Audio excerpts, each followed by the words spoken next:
Happy Sunday, folks, and welcome to the podcast that takes you behind the scenes of the iconic film Robocop. I'm your host, Kevin. Today I'm joined by the special guests, well, three special guests from Robodoc, and Matthew and J Mac. Gonna make you dizzy. Thanks for that lovely intro. Cheers.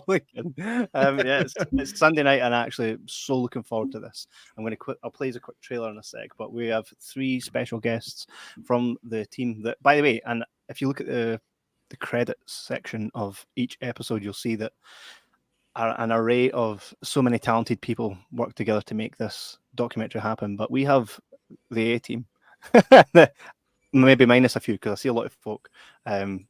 These are the guys here that are behind Robodoc. Gary Smart, who is no stranger to the podcast. Chris Griffiths, who is, again, I see this guy's work all the way through the Dead Mouse stuff, along with Eastwood Allen. And that fella right at the end, I know his name's Adam, but he's yet to be on, so we'll get him at a later date. Hi, guys. We recently, just the same as everybody else, watched Robodoc for the first time. And, of course, it's something that we've all grown up. I've actually still got. I bring this guy out all the time. Here he comes. And here he is. And he literally still works. Is he still working? Yep, he is actually. It is. I think that's Peter Weller. That must be Peter Weller's voice, right? I would doubt it. Maybe the guy for Robocop 3. maybe. Hey, don't dash Robocop 3. It's better than Terminator 3. Another point. There's literally a point where I was like, oh yeah, because the last documentary I watched was Pennywise: A Story of It, which I really, really enjoyed. And then I seen the trailer, which I'm about to play in a second, and there was one moment, I don't know if it's for yourselves as Robocop fans, but there was this moment for me. I was like, motherfucker, I need to get this on the TV, right? That very moment, very well executed as well, where he goes an octave lower and he's like, dead or alive, you're coming with me. That's an awesome impression. You'll be working on that. Thanks, man. But did you guys get the exact same feeling from just that very part of the trailer now? He's got a very distinctive voice, and it's cool to hear his voice. Like whenever you hear it, you go, "There's Robocop." Doesn't matter what he's in. It's like he showed up in Dexter. I was like, "Hey, it's Robocop." And then just like in Jumanji, where they all get sucked into the heart of the game, I was sucked into Robodoc. I'm going to play the trailer, and then we're going to get the guys on. So, ladies and gentlemen, All right, are you ready? Are you rolling? Test. Dead or alive, you are coming with me. I'm thrilled to be aboard the Robocop documentary, Robodoc. Your move, creep. Man, we were making something. Boom. That is Robocop. Damn, ladies and gentlemen, please welcome Chris, Gary, and Eastwood to the Jibber podcast. Here, I'm going to bring you up here, Eastwood. Guys, I mean, I don't think anything I can say can really do it justice, but we had an absolute blast watching Robodoc. How's the reception been for you guys since it released? Yeah, amazing. Yeah, just been fantastic. I was saying to run after 7 years of obviously a lot of blood, sweat, and tears. For it to finally be out there now, and people, I know obviously it's only in the States at the moment, but it's out here on October 2nd. People finally to be seeing it and actually realizing why it's taking so long. And actually, he sort of always used to say to me, when they see it, they'll stop moaning. And it's like, it's actually true. People are going, wow, this is brilliant. And some of the comments we've been getting about, getting back being egotistical, this is the best documentary they've ever seen on a film. I think that's just amazing for us. Yeah, the thing that kind of strikes me about it is, I mean, it's obviously very long. Like you said a second ago off air, it's about 5 hours once you put it all together. And it would be easy to get bored watching something that long about one subject, but you just don't. There's a bit of a kind of cancer within the documentaries that you see on Netflix and stuff. You've got these 10-part series that just looking into, say, I don't know, the Night Stalker, right? And you start watching it, and it talks for 20 minutes about the childhood of the detective that investigated it. I'm like, I don't give a shit. But everything in Robodoc should be there. It's all stuff that is really interesting, and I loved it, man. I was going to try and joke and say I thought it was crap, but I can't do it. Shout. Boring. We were obviously conscious of that when we were putting it together. We knew, with it being 4 and a bit hours long, it's like, okay, we need to have those gear shifts. We know we don't want people getting bored or finding areas of it tedious. So we're conscious of these peaks and valleys, and obviously the soundtrack being synthwave, and we've got this orchestral score too with Sean Schaefer Hennessy that's incredible. That's really sort of beautiful and elegant, and then the synthwave does allow for those gear changes. And as Gary said, I'm not going to talk as much as these other podcast guys. By the way, that's why I wasn't answering at the start. I thought, Chris, you can go, because last time I ended up doing most of the talking. But the reception's been incredible. I think for us as fans that have obviously been able in this bubble to watch it and see it grow over time, now that people are spotting things that we've put in there and saying, oh, I love that bit, and I didn't know that, and I was a super fan, and this has shed a light on this area of special effects or the sound effects or Robocop's voice, all the work that went into that. Like, we're going, yes, we were so like, just wait, guys, wait until it's out there, and then you'll hopefully get a kick out of it, and we're seeing people enjoy it now. So it's awesome. It's still a bit surreal, isn't it? It's a bit dreamlike, the fact that people are commenting on it. It's awesome. It's bad that it almost feels a bit like, kind of want to go, ha, told you so. For years, because we've watched all these bits, seen what Eastwood's put together in the edit, knew what we had. I mean, God knows, I felt really sick after a while of talking about Robodoc in the future tense. It's going to be great. It's going to be amazing. Always thinking like, it's going to be next year. It's going to be next week. It's going to be next month. And doing that for 7 years was like, but now we're here. I'm, as Gary had said, what Eastwood had said, it's great to, we, for all we know, people would have said it's too much, it's too heavy, we don't need to know this much about film. But yeah, I feel like everyone's really kind of gravitated. I think some of the positive feedback I've really enjoyed is, I think one comment I heard was saying like, the filmmakers of this documentary really try and go out their way to show that Robocop's the greatest film ever. I'm starting to believe that, and I'm like, yes, this is what I've told my whole life to all my friends who give a shit, all my mum and dad, and now finally it's starting to sort of showcase that.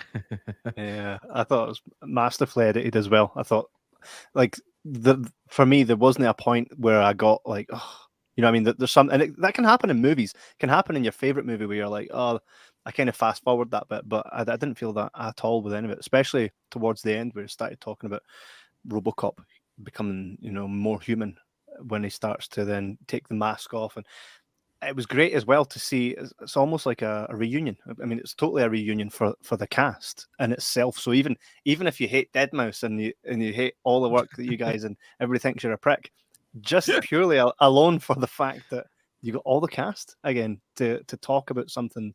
I mean, am I right in thinking, I'm not sure if I'm correct on this, but Peter Weller, did he not kind of stay away from Robocop for a wee while? Well, he stayed away from us for 5 years. Deadmau5.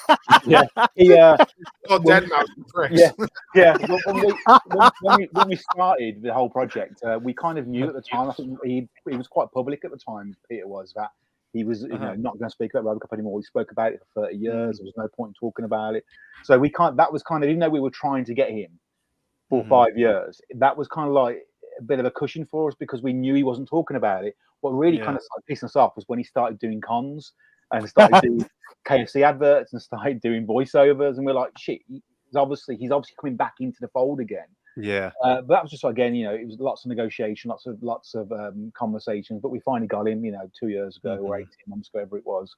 But so he had steered away from it for a long time. But again, I think the feedback on him from this doc has just been brilliant as well, that he really gives his heart and soul in the documentary, and he really, really, I think all the kind of negativity about him over the years and what kind of actor he was on the set, when you watch him in the doc, he really justifies everything, I think, as to why, he may have behaved the way he did and whatnot.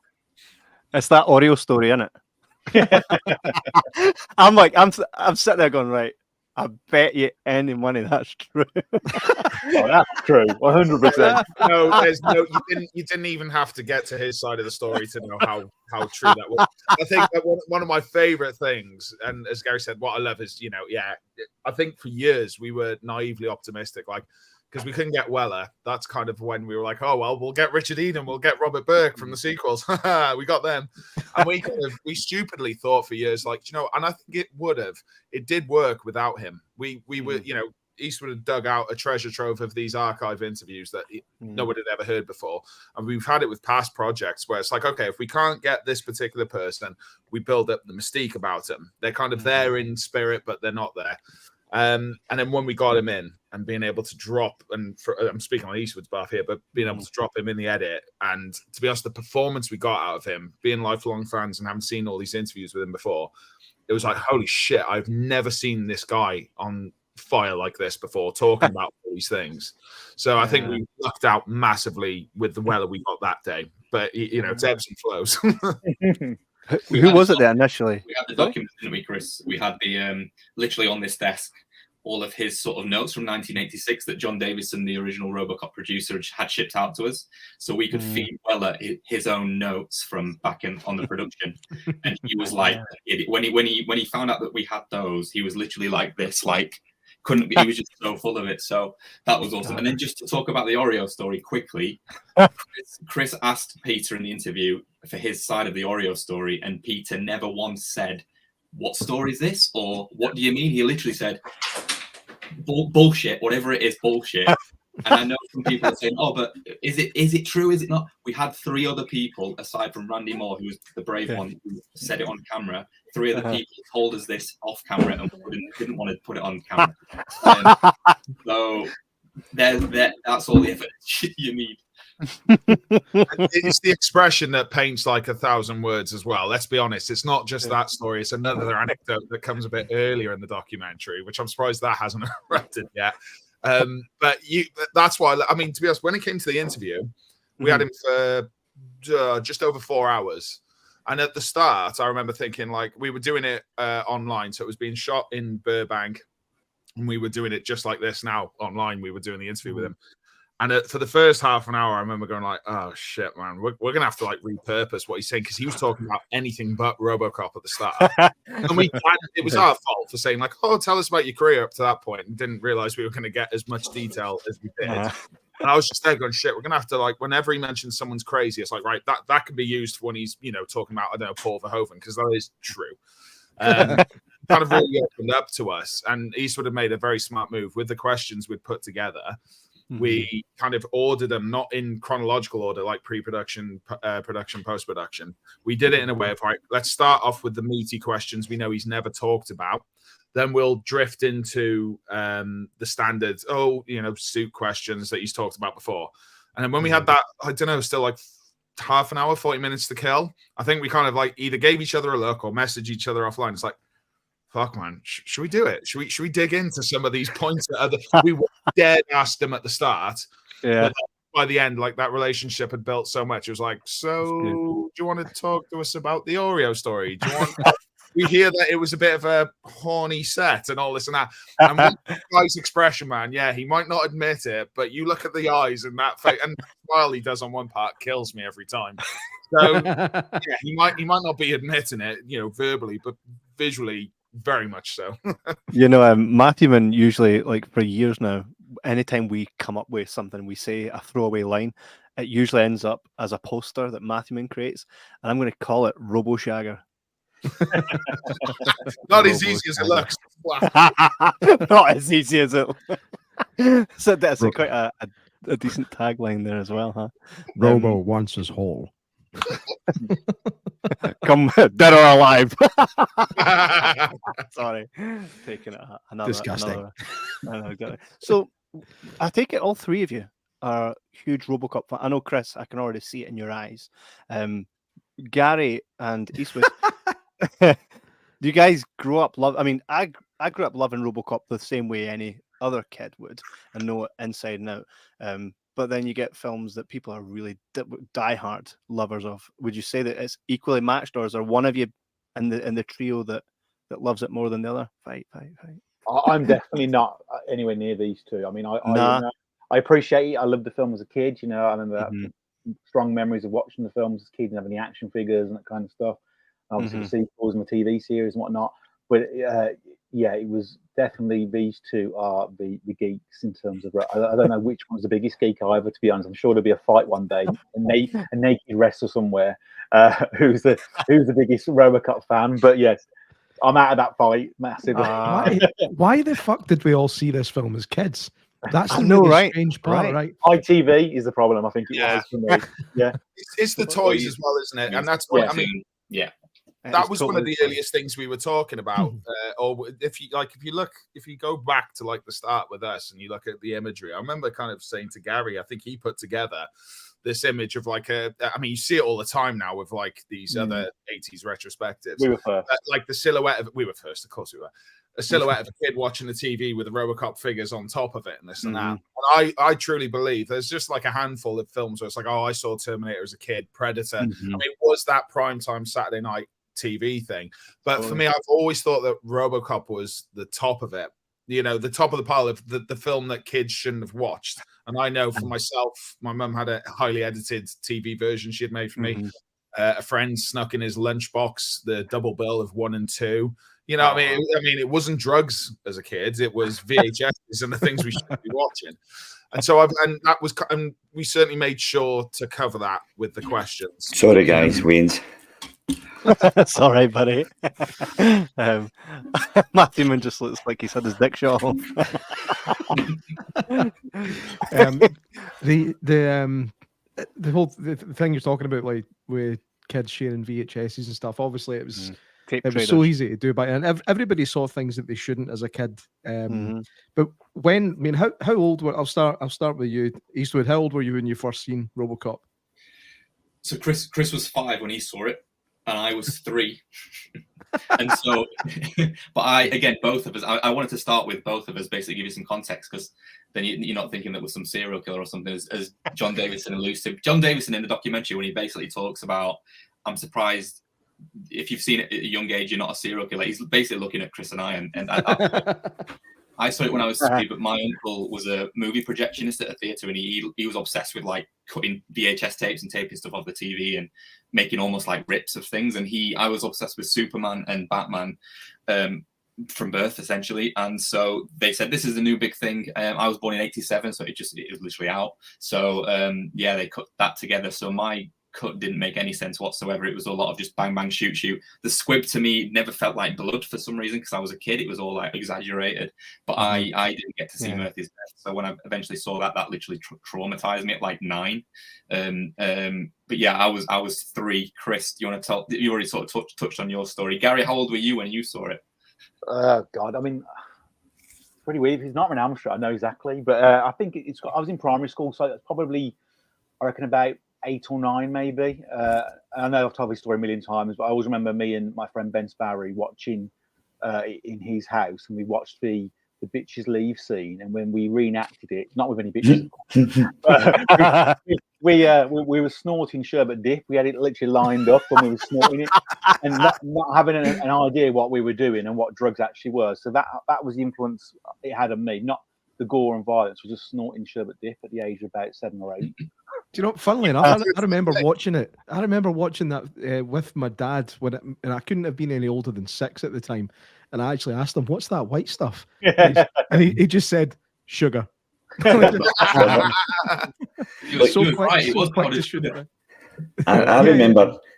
being a kid basically, and I'm old, right? I think I was probably about 8 when it came out, and my friend's kind of bigger brother had come back from his kind of lad's holiday, and he'd come back with pirate videos, and he had Die Hard, he had The Running Man, and he had RoboCop.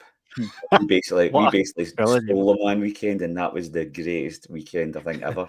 And we call that the Holy Trinity. and it was just a phenomenal thing to see as a kind of little 10-year-old kid. It was brilliant. I remember it was so common in my house, it was as common as Never Ending Story. I never thought about it. You know what I mean? It was just RoboCop to me. The gore and all that, it just was what it was. Got a few comments here. The Zoe Dunn Corporation says, best doc about movie ever made. Janice says, hey guys. Steve Lee says, hi kids. He also says, it was a pleasure working with you gentlemen on this project. Steve. Absolutely. I would say if it wasn't for Steve Lee, whose contributions were endless, he was the one that handed us all of the documents and archive. So, cheers, Steve. Big up to Steve. Yeah, big up. Yeah, Everybody at home, we just can't hear them. Marv Dogger says, is Officer Duffy interviewed for Robocop 2? Sadly, he had passed. I don't know if he's passed away now, hasn't he? I think the actor who played Duffy. Yeah, I think we looked I at don't know if that was at the time. I mean, we got a lot of yes, people. it was at the time, if anybody asks. Yeah. Yeah, no. Anybody asking about any interviewees of people that aren't in the doc or people that they wish we'd got, we honestly tried every avenue. Gary and Mikey Perez, our producers, tried everyone. Just everything is tried, from just like literally knocking on their door. We tried. It was the same with Rob Bottin in the first one. We tried. Ed Neumeyer called Rob for us in our office and put us on speakerphone. And he called Rob and was like, "Hi, Rob." And there was just dead air, some heavy breathing. And then Rob so it's this mysterious, enigmatic sort of moment that adds to the character. But yeah, we've tried absolutely everybody. Promise. I And it took us 5 years to get well.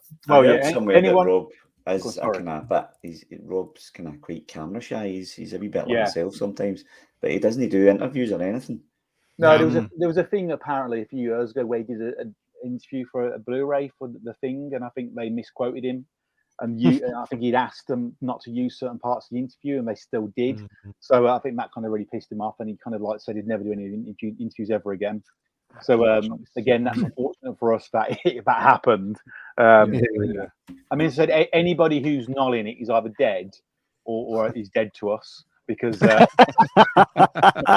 we tried. We even had Miguel. Miguel had confirmed, and when we got to LA, I think we'd even had a confirmation. Maybe one of his shoot days he was going to be doing it, and then we had a message saying that he wasn't very well. Obviously, he was going through chemo and stuff at the time. So, again, we had to kind of postpone that. And then, unfortunately, when we got back, not long after, I think he passed away. So again, he was confirmed to do it, and he wanted to do it. So, for us, we had that kind of blessing, really, that obviously that he wanted to be part of it. Yeah, I think it's actually, I think some people forget how good he actually is in that movie. Oh yeah. He's fucking amazing. He's so detestable, but you kind of like him at the same time. It's like, but obviously Kurtwood Smith comes across as one of the nicest guys ever, and that scares me because my Kurtwood Smith is a dick and he's evil. But what was it like sitting down with him? So we did his interview was actually outsourced. So we did we started off the production. I remember we knew we wanted to do something big.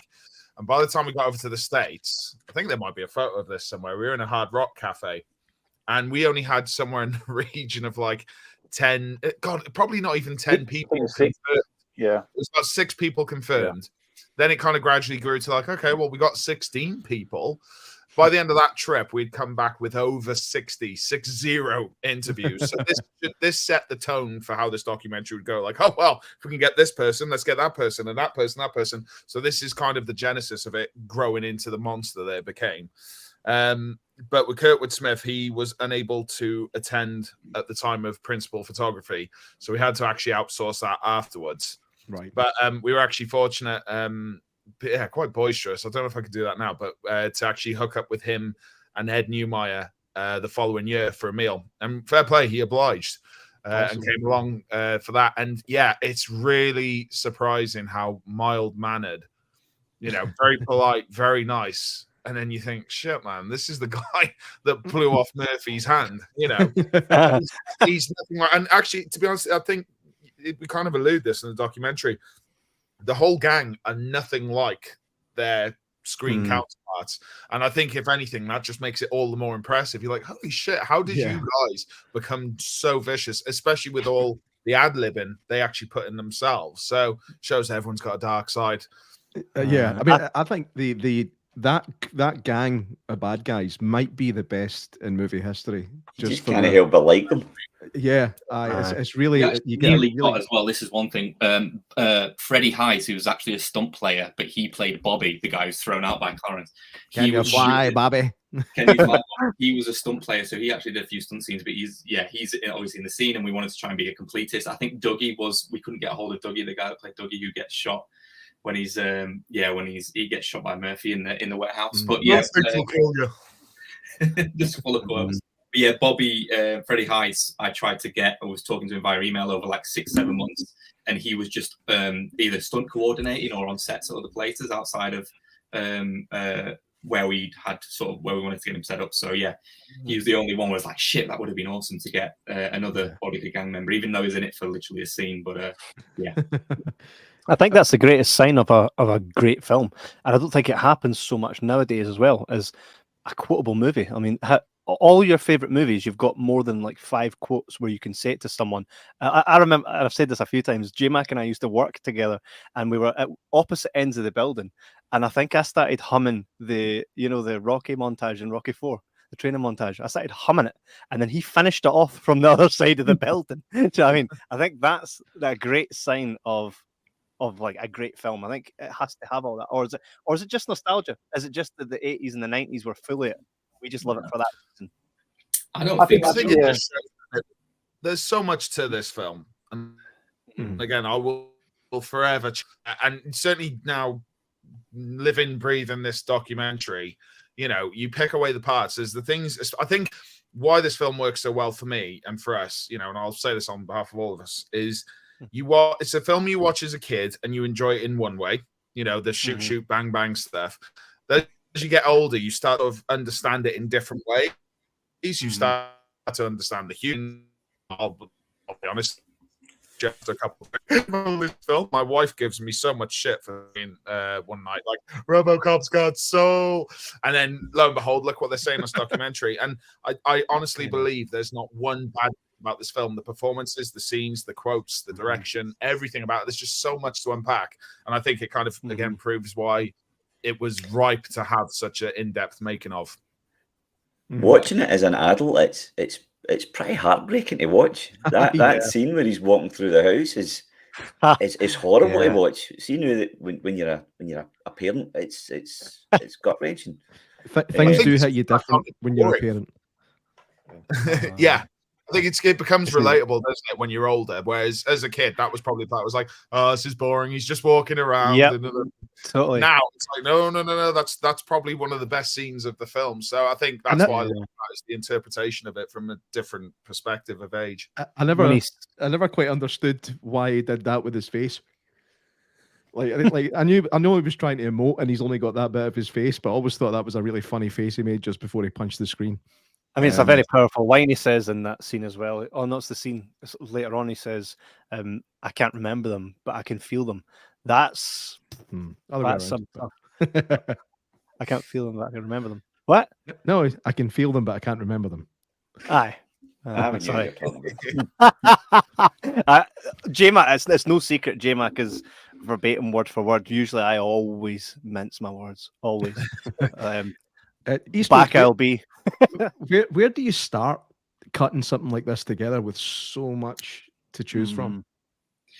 Well, best thing to do is transcribe it, which is never fun, but spending weeks and weeks jotting everything down. I didn't transcribe it word for word because that would have just been silly and a bit wasteful and would have taken years. So these guys wouldn't have got it. You guys wouldn't have got it for another 10. So transcribing it, we had 77 hours of footage shot.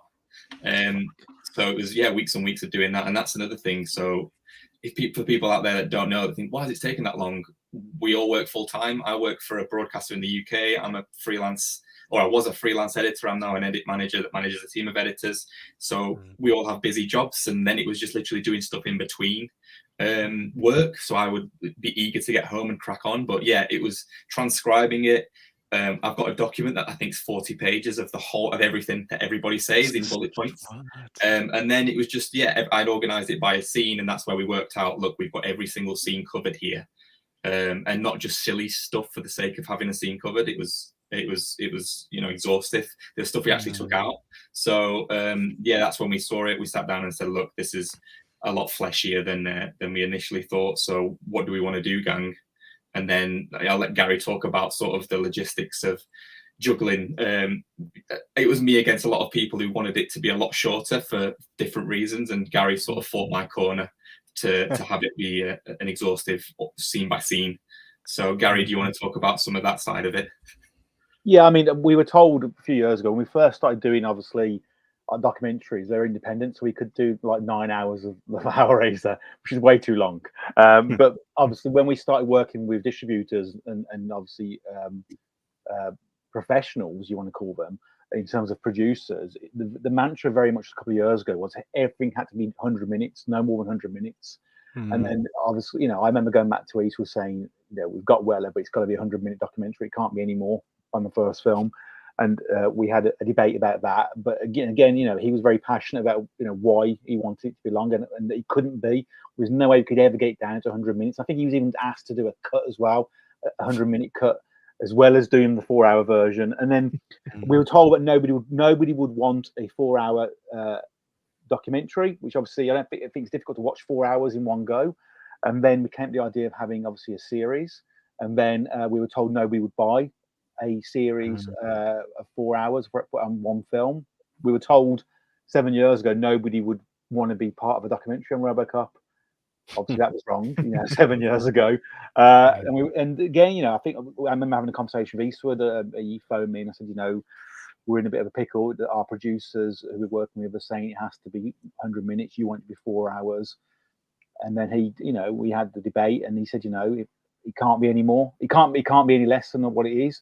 So I went back and told them it was going to be 4 hours dead on. And then when Eastwood delivers the episodes and the 1 hour and 10 and 1 hour and 20, I'm like cursing him. But again, we've been really lucky with Screenbox and obviously Kaleidoscope, because Screenbox were just loving it. You know, they're really happy about the length of it. So, and I think because you're streaming now, it doesn't matter if it's like an hour and 10 or hour and 20 and 1 hour.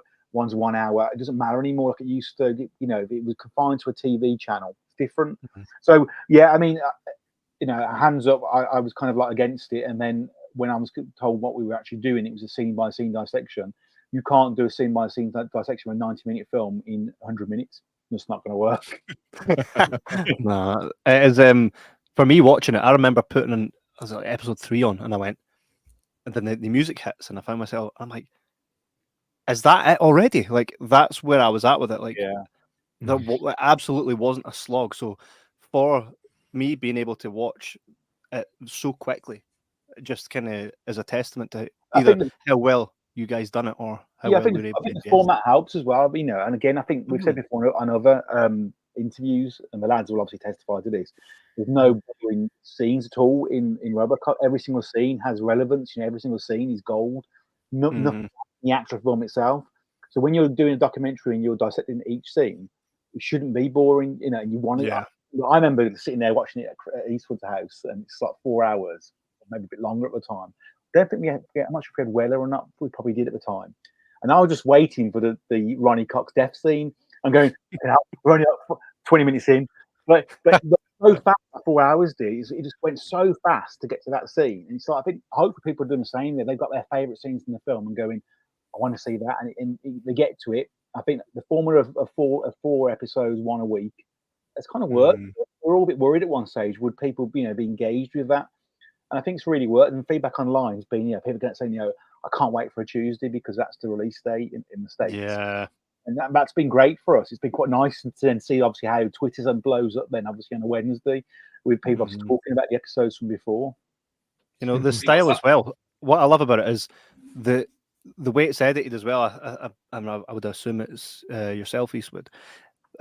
When I remember the cast is talking about something, like, and it goes bang bang, it's like you're seeing the effect. I thought that was phenomenal. Even when it came to, they were talking about how back then they had no After Effects, so they'd have to actually draw a sheet while they were editing on film, and just every aspect of that was really well thought out by how you guys edited it to what they were talking about. Just so relevant, and I think that's one of the things that keeps you watching a documentary, is that it's, you just, there's a lot, you know what I mean, and it feels exciting.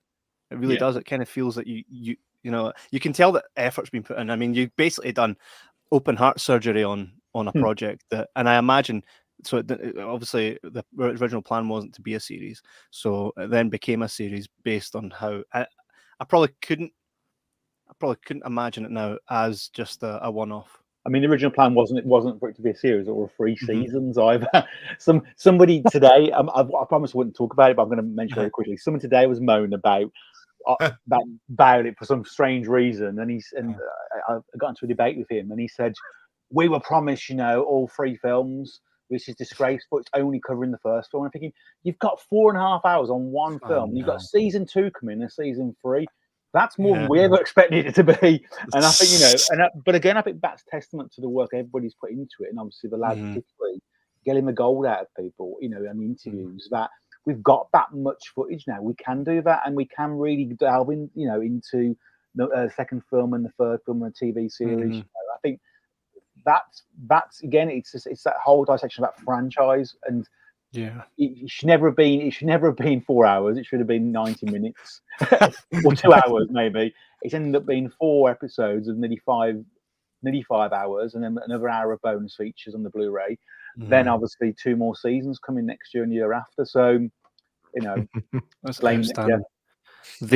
By the way, the OST to this, the original soundtrack, I'm right in saying Eastwood, is that a lot of your fingerprints on that? What was it? Was always a decision to be synthwave? That was my intention, and I convinced Chris, because I was into that stuff way before Robocop. Ever since I think obviously Kavinsky with Drive came out, I was all over the synthwave. Yeah, that was brilliant. 14, wasn't it? I know a lot of people jumped onto that, and then I was like, Chris, this is how we can keep the energy up. And these are all pals, and most of them are independent, so let me reach out to them. And I was super giddy because I'm like obviously a massive fan of these people. So I reached out to Magnus Larsson, who's Lost Years, the act Lost Years, who had just done the Kung Fury soundtrack. For those which I bloody love, the Kung Fury short film that was on YouTube. That was great. David Sandberg that made it. They're actually doing a sequel now, which is like a full-on production, which should be fun.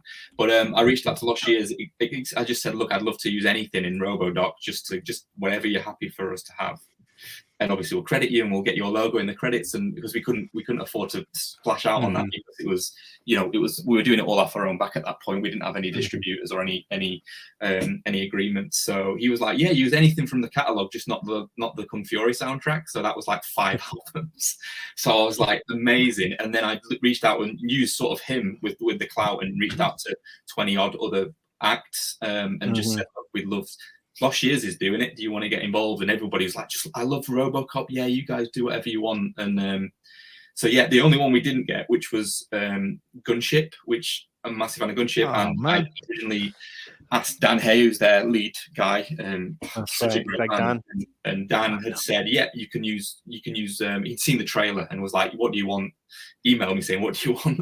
And I was like, I'd like 5 instrumentals if you wouldn't mind. And he was like, absolutely. And we were down to have Gunship in it in certain scenes, and it's not just me picking out my favorite songs, putting the doc. It was all relevant stuff. Yeah. And then unfortunately for us, his manager got involved and was like, "You need to guarantee all these agreements." And I was sort of like, "I wish I could, but we're independent," and so that ended up not happening. But we would have loved to love a manager, eh? No. Yeah. But there's like 24 people, 24 artists in there. There's 109 or 107 tracks, something like that. We've got a Spotify playlist for people that are eager for it. But yeah, if you can just show the artists some love and just give them a follow and give them a listen and appreciate their work, because I do. We listen to it all the time. I know Chris is the same. Like in the car, on a run, we listen to that soundtrack and those guys all the time. Maybe hit up a record label and see if they want to put together an actual original soundtrack album for like HMV. That'd be the dream, wouldn't it? I think it's just the logistics of that and how it works with residuals, and I don't know how that works. But I know it can be done. It gets done for a lot of different other. Obviously, it's a minefield and a lot of work, but I would imagine off the success of it. Hey,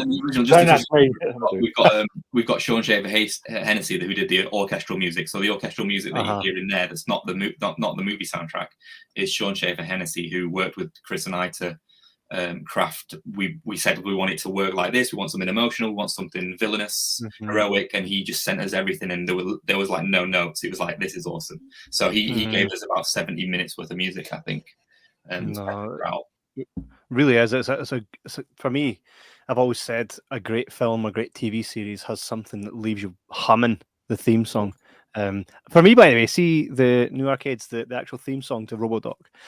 I can hear the DNA of Robocop's theme song, but I can also hear Bret Hart's theme song from WWF. Anybody else hear it? I was getting hints at Earwolf. Right. Bret Hart's theme song is definitely in there. We spent some time with those guys, Dean and Adam from new arcades. I was like, I want it to sound like this, but it can't be a rip-off.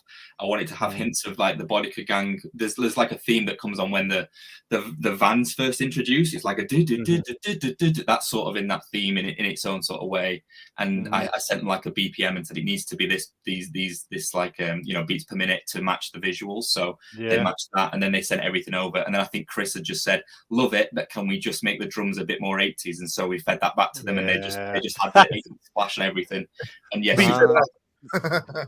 super proud of that one. That's such a cool theme. Another one that I've been just waiting to share with people and go, wait until this theme comes out, because if you're a Robocop fan, you're going to hear it and you're going to get a kick out of it. So, definitely on board. When I started watching it, I had kind of paused it and just messaged Kev saying the start of this is phenomenal. That was it. Even the graphics, even the graphics all of the of it, opening man, titles, just amazing. Yeah, I think totally sets you up. What was we'll go in alphabetical order in this one, right? So we'll go with Chris, Eastwood, and then Gary.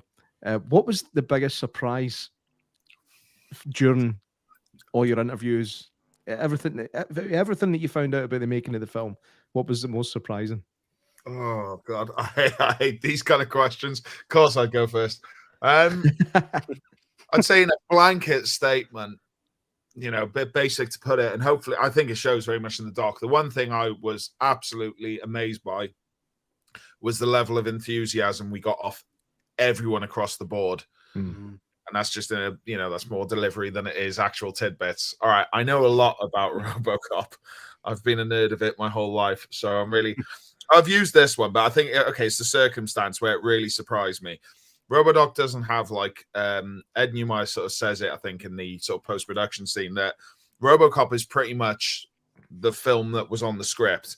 When the DVD came out and you got the deleted scenes, it was more like TV commercial stuff or news clips that features this. Oh my God, extra scenes. But one of the most pleasant surprises we had is whilst we were shooting the following year the Pennywise documentary, I knew that one of the Losers Club, Adam Ferrazel, was in Robocop 2. So knowing that, like, oh, sod it, in for a penny, in for a pound, let's get everyone included. We'll get a bit on him about, his little shit. He's fucked up as the little eager in number 2. As we were doing this interview, he sort of, I think he almost started off straight away. And it wasn't like we talked about this before shooting the interview. He said, oh, here's a little known fact. I was actually supposed to be in Robocop 1. And that was excellent. Blew my mind. And then, of course, then that just got fleshed out. And what was great as well is because one of the people we had tried approaching that we didn't get any joy out of for the doc was Hophead, the guy that shoots up the mum and pop store. So we had a few little bits of information, but in terms of by this point knowing that we're going that scene by scene route, we knew there was a bit of a gap there. So as soon as he started talking about that, it was like, holy shit, that was supposed to be completely different. I think it turned out better in the final product, to be honest, so it's, I think all things happen for a reason. So then, to get a credit and a shout out here to Martin Go, known as Preserved Dragons, who's done all these like animations of behind the scenes stuff. Oh, right, man. That stuff looked amazing. My mind was fucking blown when I saw the final version. And I think even before it was like a basic version of that scene with some subtle animations.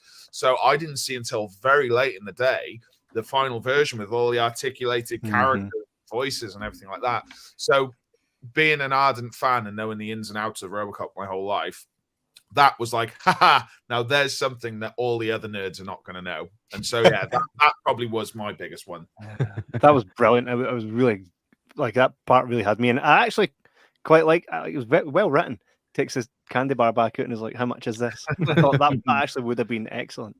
That was from the original script. So those lines were from the script, and I just got some pals to. It was actually Kevin Kacheva, who's one of the animators that does most of the voice in there. I've got a voice in there, and then my buddies Matt and Kieran did the animations for that and just brought it all to life. But it was those renders and that artwork, and if you look at the Easter eggs as well in the background in the mom and pop store, we had a load of, like, obviously in the original film there's Miller Lite and there's Budweiser, whatever it is in the background. We didn't want to have that in there, so Martin I sent him a list of names of the cast and crew from the first movie, and some of the Cecil's in there, who's the clerk who we never got to interview. And there's so many Easter eggs where they've put all of these cast names into some of the items and posters and artwork. It was so detailed. If you could just freeze frame that part. It was a great Easter egg to see as well with the Iron Man comic, where it's the same one where Iron Man kind of shows off, and then here you see RoboCop.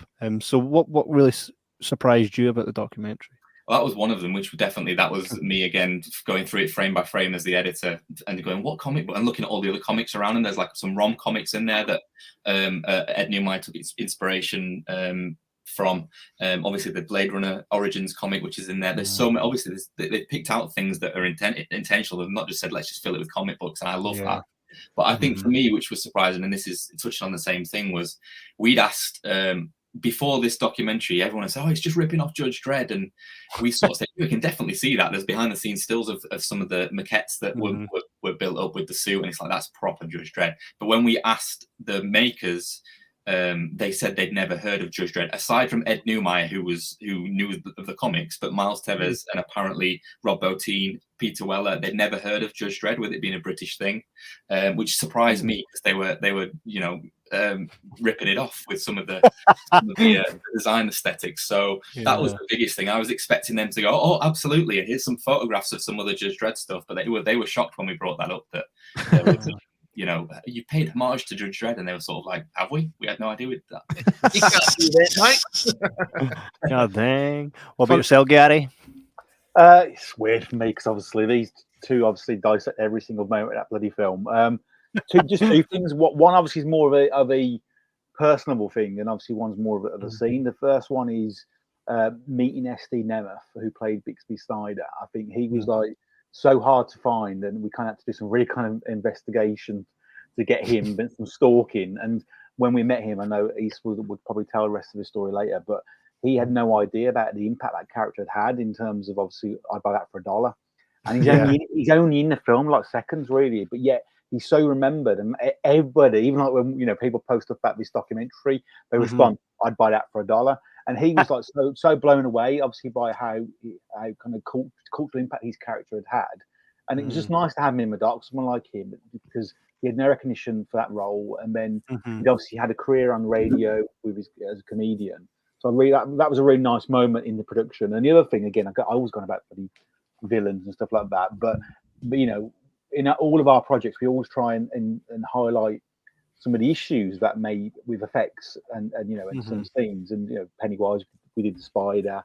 But this one, obviously, the one that always gets all the shit is obviously the death of Dick Jones and the long arms, the Freddy Krueger long arms. At the end. Love it. Fucking love it. Yeah, I'm really glad we covered it, because again, I think you show what went wrong with it, but also I love the artwork. That when Ronnie describes what should have happened, or how it had been explained to him, that Dick Jones falls through the window and does the flip, and then to see that artwork and go, fucking that artwork in that scene is better than the actual fucking movie.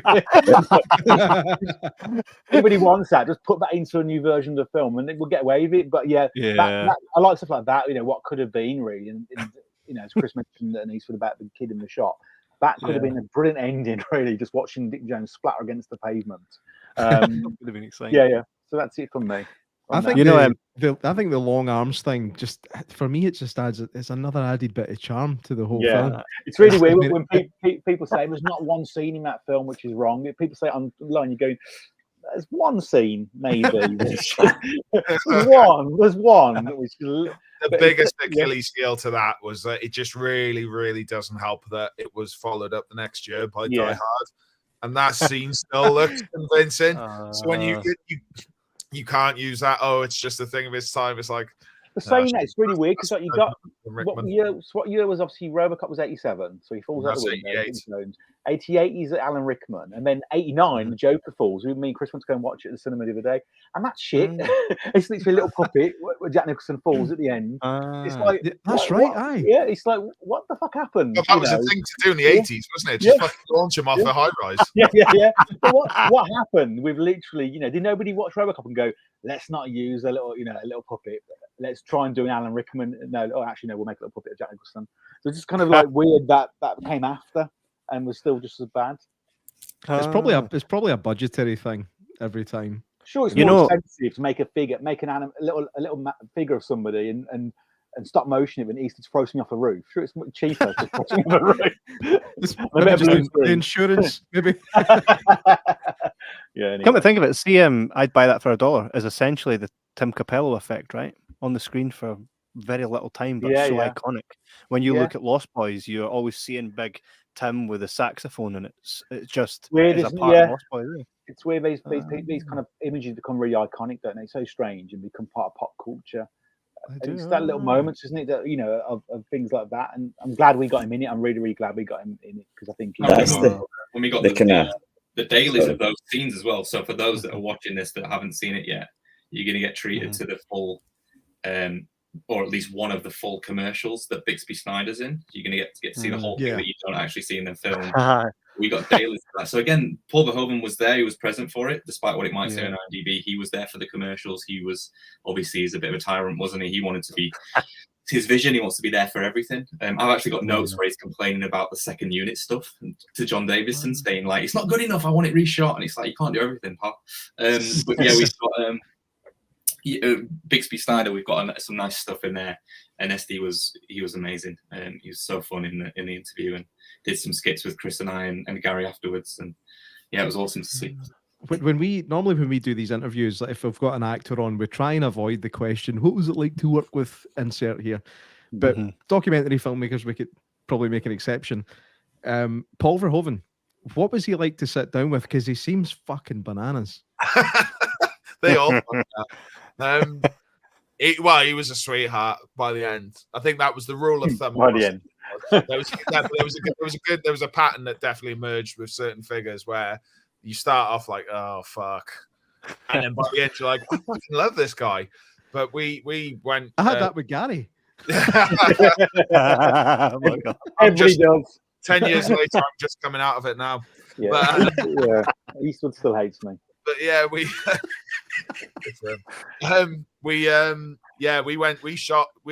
we'd done a bunch of interviews before Paul Verhoeven, and all of them had been in this studio in Burbank in an effects workshop.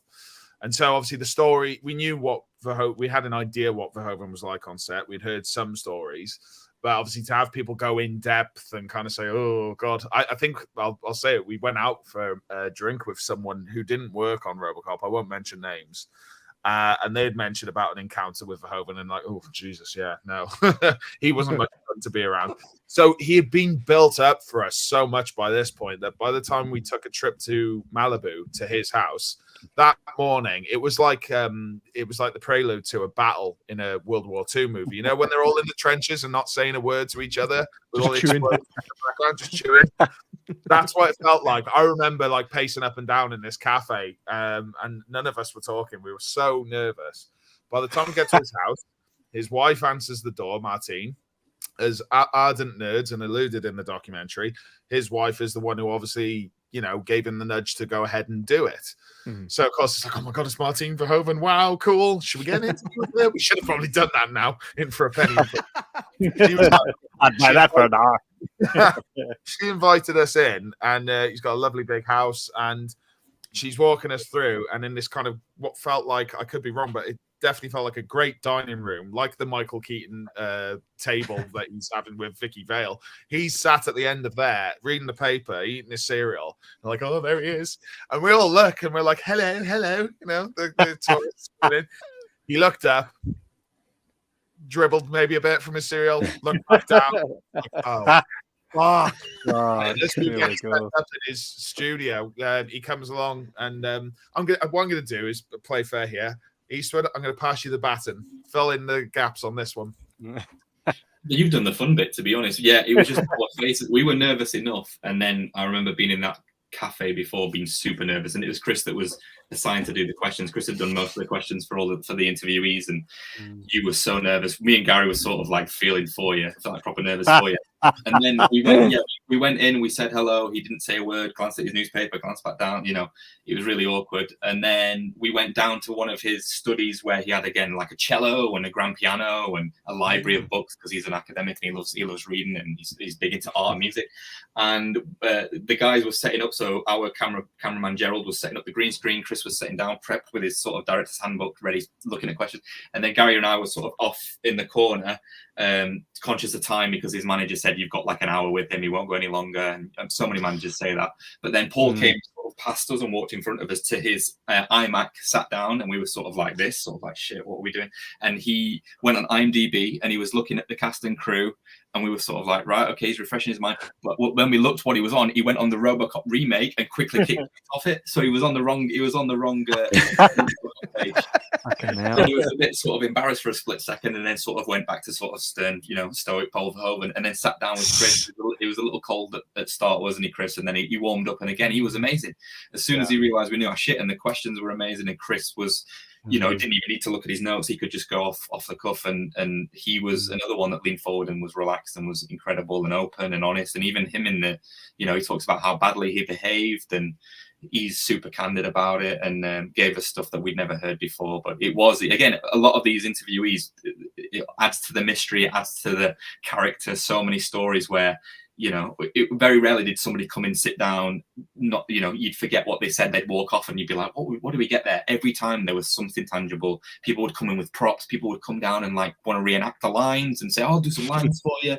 We were told Peter Weller would never do the lines by his management, and then Chris and I at the end were like, we're going to ask him to do the lines, and down the camera Peter would just do lines, and he gave him the gun, and he did it all. And I think because they were so comfortable with us by the end of it, or by midway with some of them, and Verhoeven gave us about 80-90 minutes, and then he was off to a lunch with the editor who we just interviewed.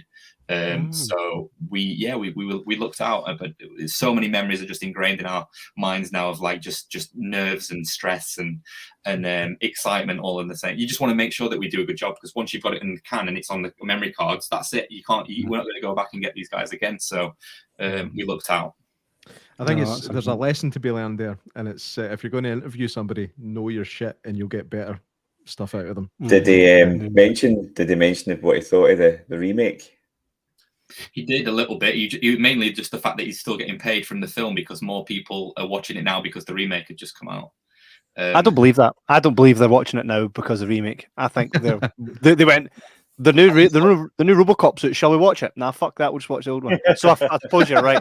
I didn't hate the remake as much. No, it was all right. It actually was all right. I think it obviously ended up something it wasn't supposed to be. It was supposed to be like kind of balls to the wall gore fest, and it just got 12'd like every other fucking film in the world. For me, as soon as I saw the hand on the poster, I was like, no. The scene where he's just a head in a set of lungs, that's horrible to see. That's definitely a highlight. I'm going to admit, I was so jacked no matter what. I mean, I had my reservations, and I was like, I saw the suit. I actually went to New York that just in the the month before it came out, and they had like a huge billboard. So just to see my hero's name up on in giant lights was epic. I'll admit, when I went to the cinema and there was no reason for me to do this, I fucking fell asleep halfway through. I really did. You know, I just switched off, and I'm not gonna lie, I own a copy of it because I've got everything. Hell, I've even got Prime Directives, for God's sakes. Have you got the Jetix series, the animated stuff from Jetix? Is that the original one? It was 2000. Oh, not Alpha Command. No, I've got I've got the original series from back in the day. Marvel, wasn't it? I think. Or I'll send you a picture of the one I've got. This one came out around the same time. Got it. I might actually. It's actually a VHS of Alpha Commando somewhere as well. But let's. The Jetix one came out. A big thing in the 80s will take this. For people out there that are going, why haven't you covered Prime Directives and why haven't you talked about the remake? First thing is that our team's not big enough, but then the second one is, which is the main reason for it, is we've sort of bottled it within the Orion Pictures years. So those original Orion Pictures years from like the mid 80s to the mid 90s, that for us is like the good stuff. That's the original sort of canon, if you like. Yeah. Everything else that came after, and plus if we start doing sequels and remakes and potential pending sequels and comic books, it's going to be outdated, the documentary, in sort of 5-10 years if there's another film that we never covered. So like the reason we bottled it all up, those are the golden years. It's to do with resource, but primarily it's because that's the stuff that we all hung on to as kids. I genuinely get excited if I sit down to watch anything and Orion comes up at the beginning. I just get excited. I don't know what it is. I don't, because I mean, not everything they did was as good as RoboCop, but there's just something about that little O coming up, and then same as the wee TriStar horse running up. That does that. You get the same feelings. I have a couple of comments here in the in the comment section here. Marv Dogger says, "Did you manage to get in touch with Botan at all?" And he completely unreachable. Fuck off. Did you manage to get in touch with Botan at all? Is he completely unreachable now? So that was Rob Botino we sort of touched on earlier, but there was another story that we didn't talk about, which I'll let Chris talk about. So we had one instance where Ed Neumeyer got a phone out and said, "We'll try and I'll call Rob now because he's a friend of mine," and then I'll let Chris tell the other one. Yeah, the other one was interesting. I've only learned that story, I think, after the fact. I'm not sure I was there with the call. But for me, I remember Ed Neumeyer showing he was like, "Oh, I just had Rob over recently." So to us, it's like, okay, he's still in contact. He's seen him recently. We're going to get him. It's fine. And he was at my barbecue. There you go. I've actually got a photo of him. So I'm chomping at the bit to see what he looks like now, those lovely long locks of his. And what he shows us, I swear to God, at first I was like, "Are you fucking kidding me? Are you just showing me a photo of Bone Jacker or Face Jacker?" It was a guy in a balaclava over his head with a pair of sunglasses on top. The same guy who didn't know that Judge Dredd existed didn't seem to know that Face Jacker or Phone Jacker existed. And that is the latest photo I can say I've ever seen of Rob Bottin. So yeah, the guy's like a Howard Hughes, man. Like, you think he'd be able to make himself a better mask? Oh man, we got James Cenobite says, "The bitches leave line will never will forever make me giggle." J-Mac, you read this one. This is from our lovely Janice. Janice tunes in every week to anything we do. She's a sweetheart. Said, "I think the 80s was the best decade for movies," and I don't think anybody here would disagree with that. No. I think we're all. Are we all children of the 80s? No, Craig, you're old as fuck. I was born in 79, so that was my. You still count. That was my childhood. I was born 91, so I technically got the 80s, like a wee blanket. Yeah. Right. Janice also says, "I love the gunslinger move he did with his gun before putting it back in the holster." By the way, did any of you guys? You must have done it. So when I was in school, in the playground, we would get a can, right, and you stamp on the can so that it curves around your shoe, and I would walk and make the sound of the shoe with the Robocop. Yeah.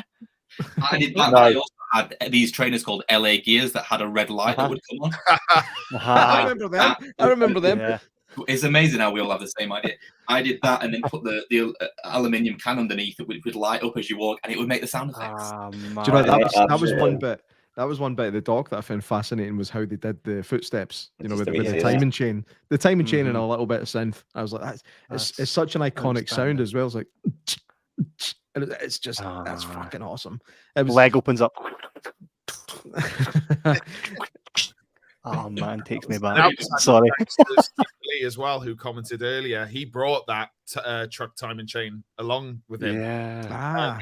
Saying just the other day, actually, we all had a go on it. And it's Eastwood's hands. I think he's zoomed in. You don't see his legs. He kind of had his legs akimbo, and he was just on the sheet, just doing the sound. But Steve was saying, actually, he nailed like the pace into that. I mean, it's hard to really, isn't it, in terms of just such an iconic sound. And again, the comment we got off Steve, which I'd never really thought about at the time, making this is a bit like, when putting those initial questions together, it's like, cool, we'll talk about this, we'll talk about that, talk about that. It's only after the fact you're like, oh, yeah, shit, we've covered everything. But it didn't feel like we were pushing the boat out, going like, oh, we're going to talk about the sounds. It naturally you're going to talk about it because they're so iconic. But it's only after the fact that Steve actually said to us the other day, he's never really seen a documentary go into such detail about the sound. And again, it's a testament to the film itself that it's got such, and a lot of the stuff was recorded specifically for Robocop. So actually, there's so many things I've watched. I think even, what was it, Mission Impossible 3 I was watching a while back. And there's a scene at the start of that where they're using these turrets and they've got this, like these VHS sound effects. I'm like, it's Robocop. It's just amazing how sort of iconic those sounds have become. And certainly if you know the film well, your ear always sort of twigs a bit when you're like, oh, Robocop, Robocop. Every time. Zoe Dunn says, "Why didn't Hophead come through?" Gary? It was money. So basically, I think we spoke to his management team and they wanted quite a substantial amount of money, really. And obviously, when you make a documentary, the kind of mantra normally for a lot of people who get interviewed is they don't tend to charge, because obviously they're celebrating a movie that they were part of 30 years ago. And if everybody charged, you'd literally have no budget left. I mean, and some of the fees that some managers will ask you for is way out of our budget. We've been really looking at all of our projects over the last 10 years, I think it is now. It's very few and far between we get asked. And then normally people like that chat there. So we said we sent an email out saying, obviously, everybody else is contributing for free, blah, blah, blah, blah. We're independent. Normally they go, oh, you know what, actually, I'll do it. No, it's a no. So, yeah. I mean, it's one of those. It's just see when he got back and said he's not going to do it, did you go, fuck me? But the most annoying thing is or why me? Why me? Yeah, but why me? The annoying thing is for us is that this has happened a few times where we'll get back messages saying no, and then when years later we'll meet that person and they'll go, why am I not in the documentary? And you'll go, well, fucking managers. Yeah, and they'll go, no one ever told me. And that's happened to us a couple of times. It has, where people we've been told no, and we've been approached at a convention going, no, I was in. Why didn't you ask me to be in it? It's like, well, we did, and then never got told about it. It's just a shame. And I think when we were doing this years ago, you could get in touch with people directly through social media. But again, I think that's kind of changed a little bit now. That whole world's changed, where people, don't even have the messages section up on their Facebooks anymore and Twitter and stuff like that. So it's got harder than it ever was. And unfortunately, sometimes it's just management only. Yeah, we have a few friends. You're fortunate in many ways to be able to do the things that you're doing, especially with this. But I think one of the unfortunate thing is the industry that you're tapping into is just so full of bullshittery. That it is. Yeah, it just makes you feel a little bit sad, It's a shame. We have Sorry, go on. No, so I was just going to say we have basically a friend that's in the industry. We were going to get a friend to do an acting job, and he basically says, like, look, just don't run this by my agent. You know what I mean? Because they're probably easier getting jobs rather than not working, right? Because a lot of, especially just after COVID, a lot of Scottish actors were not working. So the difference is, well, we can go through your agent. They're going to charge us far too much, or you can come and do it, and we can give you this. And I think that's kind of the way of it. Eh? Sorry, what were you going to say there, Gary? I was about to say, I forgot. No, I think things have got. It's really weird. When we started off doing these things 10 years ago, a lot of these projects snowball because you'll get that one person on the cast and crew who has the little phone book with everybody in there, and they know everybody, and then it just starts rolling. We had that with Fright Night with Tom Holland. We had it obviously with the Keith Cenobites, and Peter Atkins for Hellraiser. But on this one, it just seemed to be, everybody knew somebody, and we were really lucky because a few people we tried to get hold of who we couldn't, but we then got through somebody else. But again, Miguel, that was his free management team, and they didn't want anything. Miguel wanted to do it, and sometimes that happens as well. Sometimes the manager will go, we'll actually tell the interviewee that we've been in touch, and then the interviewer will go, yeah, I'll go and do it. It's a bit of fun. Everybody else is doing it. And then that's why I think we were kind of annoyed with the whole Weller thing for a long time, was because naively we were going, well, he's going to want to do it because Nancy's doing it, because Randy's doing it, because Ronnie's doing it, because Paul's doing it. I've been a bit naive, but some people would do it for that reason. They don't be left out. So you try, it's always different angles to try and get these people.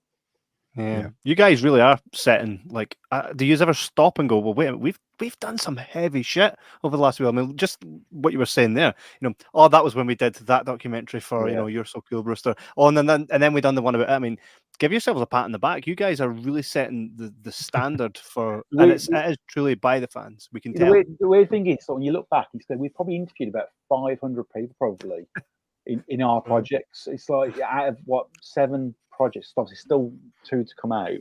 So there's a lot of fucking people there. There's a lot of hours of footage as well. And when you look at, I remember being back with Leviathan, there was about 60 hours of footage. Now, we did ask silly questions, people. We had 20 questions per person.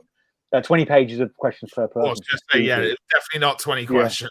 No, 20 pages. But, and Eastwood probably knows exact amount of hours for Robodoc, and raw. What was it, Eastwood, for raw footage on that? 77 hours of interview footage. Yeah. Fucker, man. Yeah. we that's just one, right?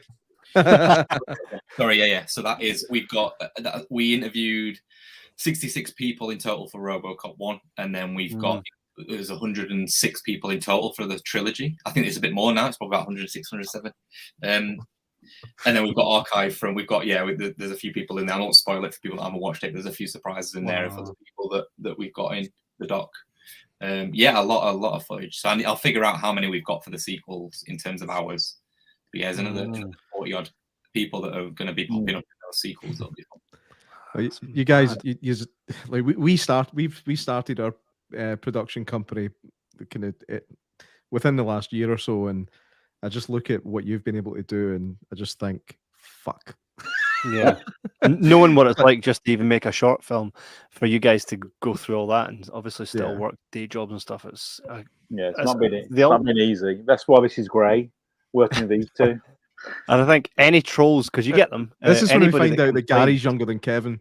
Yeah, I am. But I think probably. We've got Joseph Mitchell here saying, "Do you think there will ever be any Robodoc merch, T-shirts, etc.?" Supposed to be. Yeah, there was some. There was some T-shirts. I'm not sure if we were on a Kickstarter. I'm not sure. I think some went out at the very, very, very beginning. We had the white T-shirts, didn't we? But we've got to be very careful. Obviously, with the documentary now, because obviously we've gone legit. We've had to obviously go through fair use and legals, which cost an absolute fortune. And again, credit to Eastwood for the work there, because we were shitting ourselves with regards to legals. It was really hard with Pennywise legals. Yeah, we were like, thinking, shit, this is going to be an absolute nightmare. But I think we'd already kind of had loads of discussions about fair use and about archive and stuff like that. And I think Eastwood kind of already was clued up when he was editing, going, this is the right amount of time. This is obviously, the legal limit we can use. So any merchandise now we probably wouldn't be able to do, because obviously we're using an IP. We can do it obviously in the documentary, because we have obviously insurance and we have legals. But to then start producing stuff now, would be a bit of a pain. I mean, you could just get your friends to bootleg it. Yeah. You guys might not be able to. But yeah. We'd get caught. I don't know if you've noticed, but this is not an official print. We'd get caught. My look would be, we've just done a 5-hour documentary on Robocop, and we've managed to go through all the legals and be absolutely safe. We produce one T-shirt and we get fucking sued by MGM. It just seems, again, it goes back to the bullshittery of the industry. It just seems so counterintuitive to just clamp down on things like that so hard when you're trying to promote something that's just going to gear people towards. I mean, it's rare that it happens. We've in the last 3 or 4 projects had to go for illegals, but I don't think I've ever heard of any documentary who has been done. I've heard of books who have been done by especially bands, but never a documentary. I mean, there was that Star Trek film what was done a few years ago, and that was never come out, which obviously was done by Paramount. They obviously did a cease and desist, but they've never done it. I don't think it happens because they've got to justify and argue what we're doing is damaging their product. And actually, Eastwood was saying the other day on our private WhatsApp group, he was saying, look at the amount of comments people are going, I've rewatched Robocop, I'm going to rewatch the trilogy. So we've got all that. It's like, that's the whole point of these things. It's to celebrate a legacy piece and have people go and rewatch it and go, when they watch it again, go, that's why it was done like that. Look at that Easter egg. So it's really difficult for people to suggest that you were damaging their project. I think their product. Yeah, I think what was interesting as well is a few years back we were approached by, via somebody else. MGM wanted us to be on the commentary for the Blu-ray. So we're actually, us three are actually on the commentary for the Arrow edition of Robocop, the new 4K that came out a couple of years back. Robocop 2, the Stream Factory edition, and Robocop 3, and MGM just stipulated you can't say anything bad about the sequels. So we indirectly with MGM, but they came back with some notes for the first one on certain things that we talked about, which was to do with like the stunts, because we were obviously just talking about our experience making the doc. And we talked about Russell Towery in the doc talks about getting injured and hospitalized, and the fact that they made him go to work. We talk about like the pig sound effects that were pigs being slaughtered for Ed 209. And that's quite fucked up. MGM said you're gonna have to remove those lines. So we ended up re-recording a few extra bits for them. But it's weird because like we've had some sort of relationship with MGM. Know what we were doing, where we're about for like years. And obviously we've done everything professionally. But yeah, it was weird that they were like, you guys can kind of do it, but we're not going to acknowledge the fact that you're doing this documentary. It was the weirdest one. He said it on the set to us, didn't he? They knew, but yeah, apparently because he's a Sony executive, wasn't he? Sony obviously with MGM, aren't they, or were in? Yeah, they were. Yeah. He said, "Oh, there's a memo going around," and we're like, "Yeah, shit." I remember with Sony, with Brewster, the documentary on Friday night. We kind of again that because that was independent. We weren't going through a distributor. We did it ourselves under the radar to a degree. And I remember getting an email from Sony Pictures, and the title was "You're So Cool, Brewster," and I fucking shit myself. I thought we're gonna. I thought Eastwood's going to get sued here, definitely. he's going to get fucked. And then on the email, they asked could they have the documentary for their Steelbook release, and it was like, yeah, of course you can. I remember messaging Eastwood going, I need a copy now. Why? They want it. Could you feel the shit going back up inside you? Harry was like, "You get me a copy of a full res," and I was like, "Yeah, have what you want." Yeah, and we're like, they're like, not going to charge you for it, just fucking have it. But that what does it for us, and it legitimizes us, and actually it shows that the studios go, you know what, this is really good. Let's utilize it, and we've been really looking at it like Leviathan. That's been on fucking so many releases. Leviathan's been in terms of by the way. Releases. I remember when I had got, was it a year or two, I'd actually got the Blu-ray version of Fright Night. And I remember going, oh, brilliant, because I'm that guy that goes through all. I remember I messaged you, I was like, motherfucker, you're on this. We're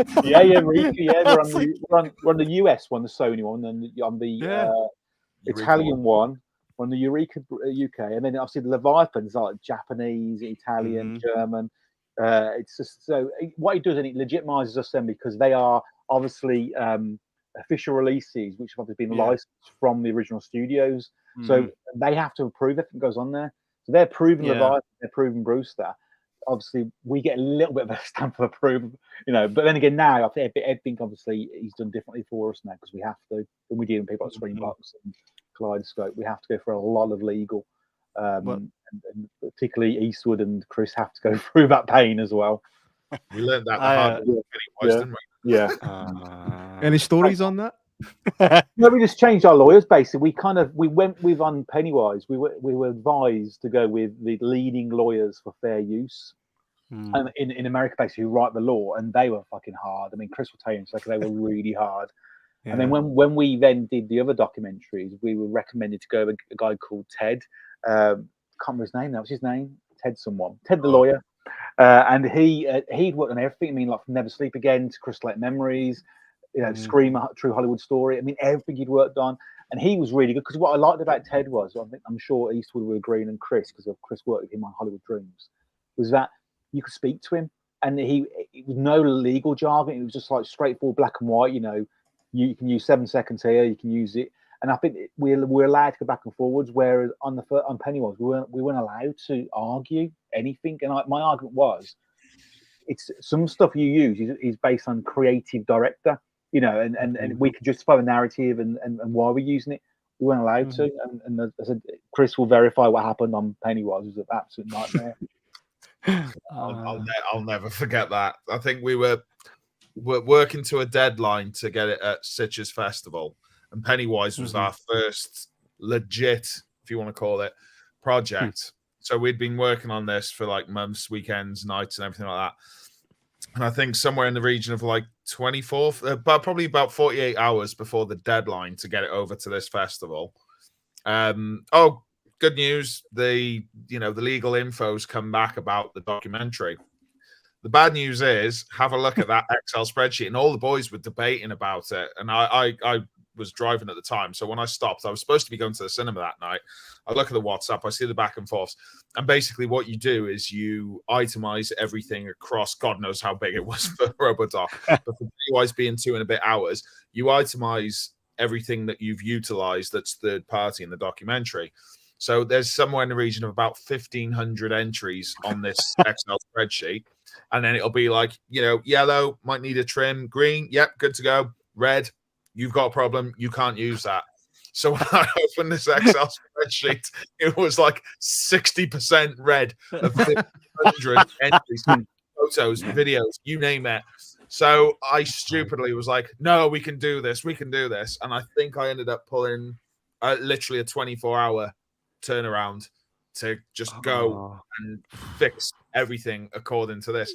And at the time, I think we felt like, oh, we've really compromised this project. For me personally, actually, it kind of gave me an opportunity to think outside the box. And I dare say some of the stuff we implemented after that ended up being a bit better. Like, oh, shit, didn't think to do that, you know. So tricks, which I've obviously pinched off Eastwood in terms of like, oh, the TV screen thing and all, use this and that.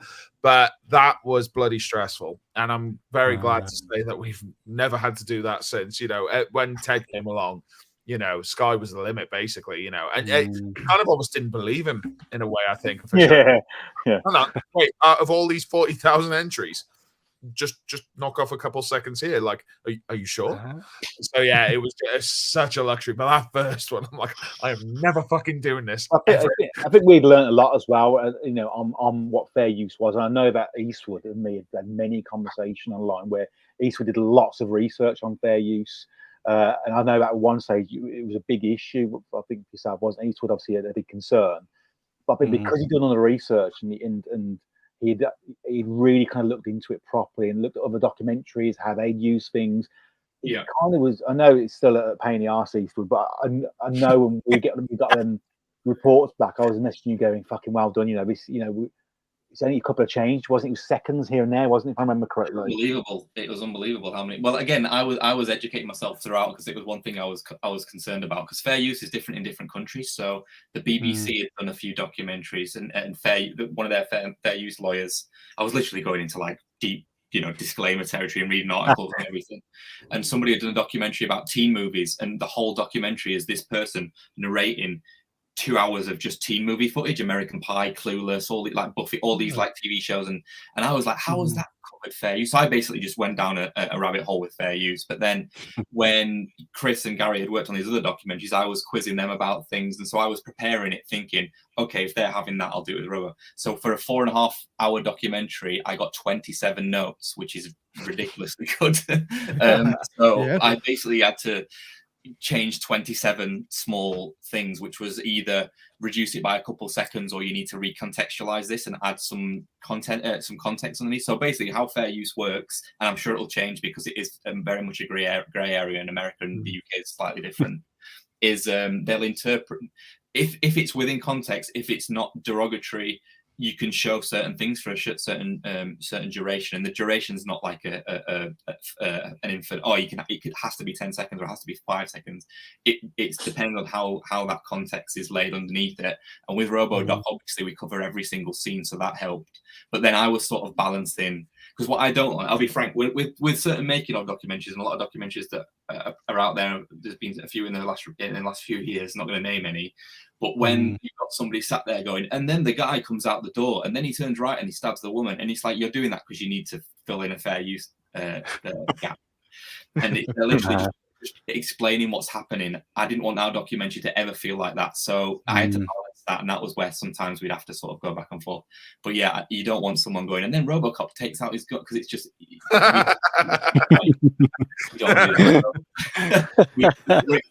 we're explaining things and showing things, but it's not explaining the actions step by step, because that is just.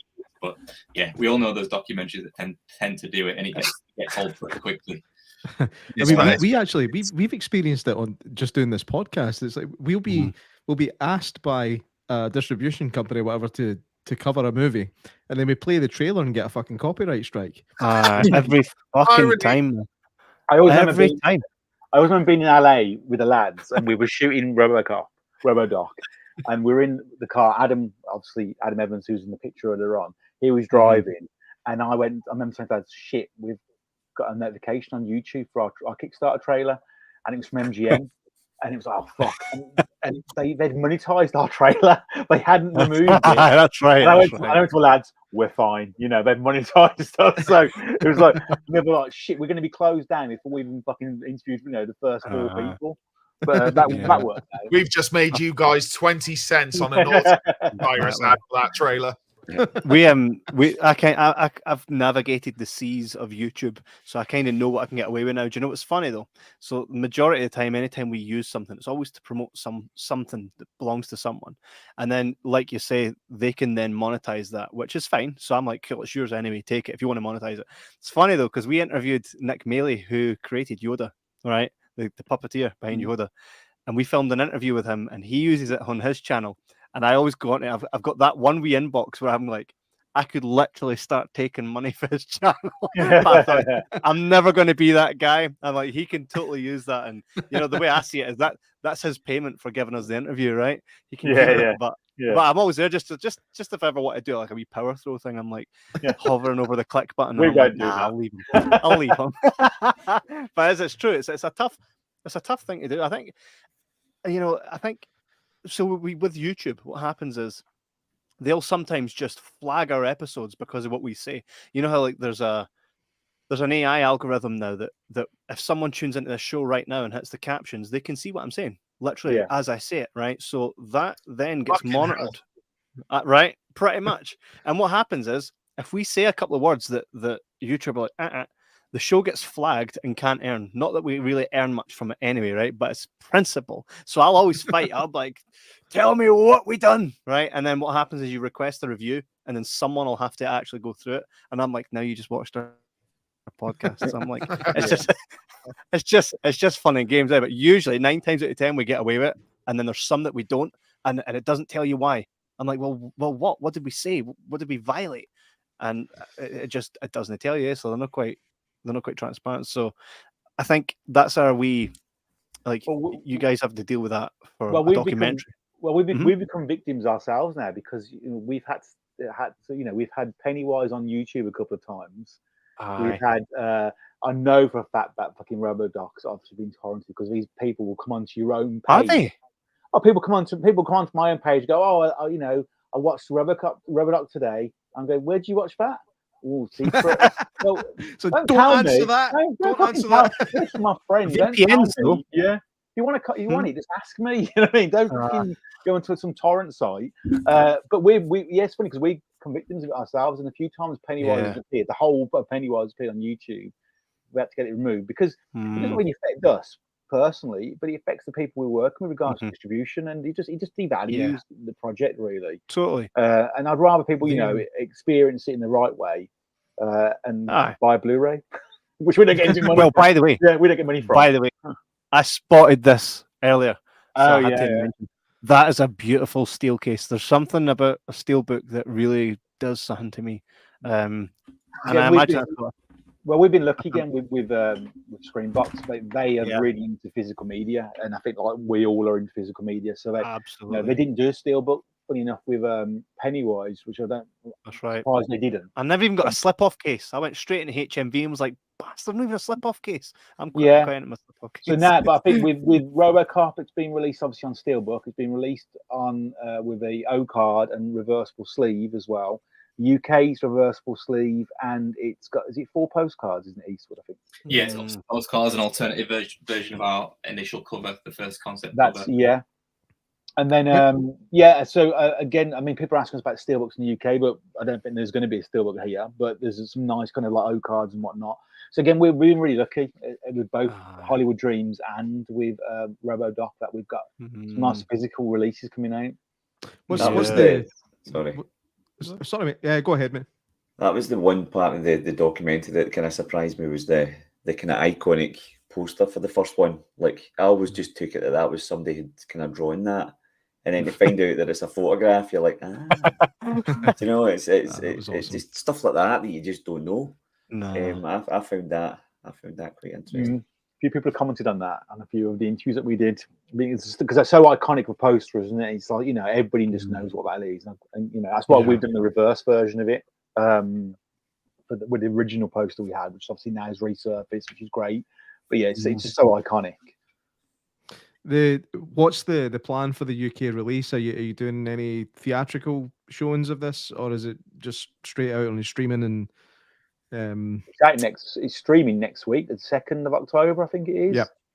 Yeah. I mean, we went to a screen on Saturday for Hollywood Dreams, which When was Saturday? It was yesterday. Yesterday, Jesus Christ.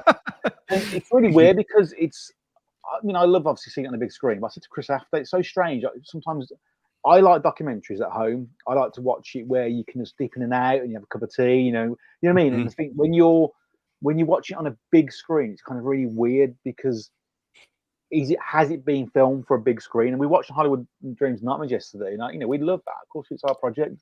And I remember I was saying to Chris yesterday, didn't feel right on the big screen. It was a lovely screen as well in a screening. Where were we, Chris? Sheffield. Fucking hell, was it yesterday?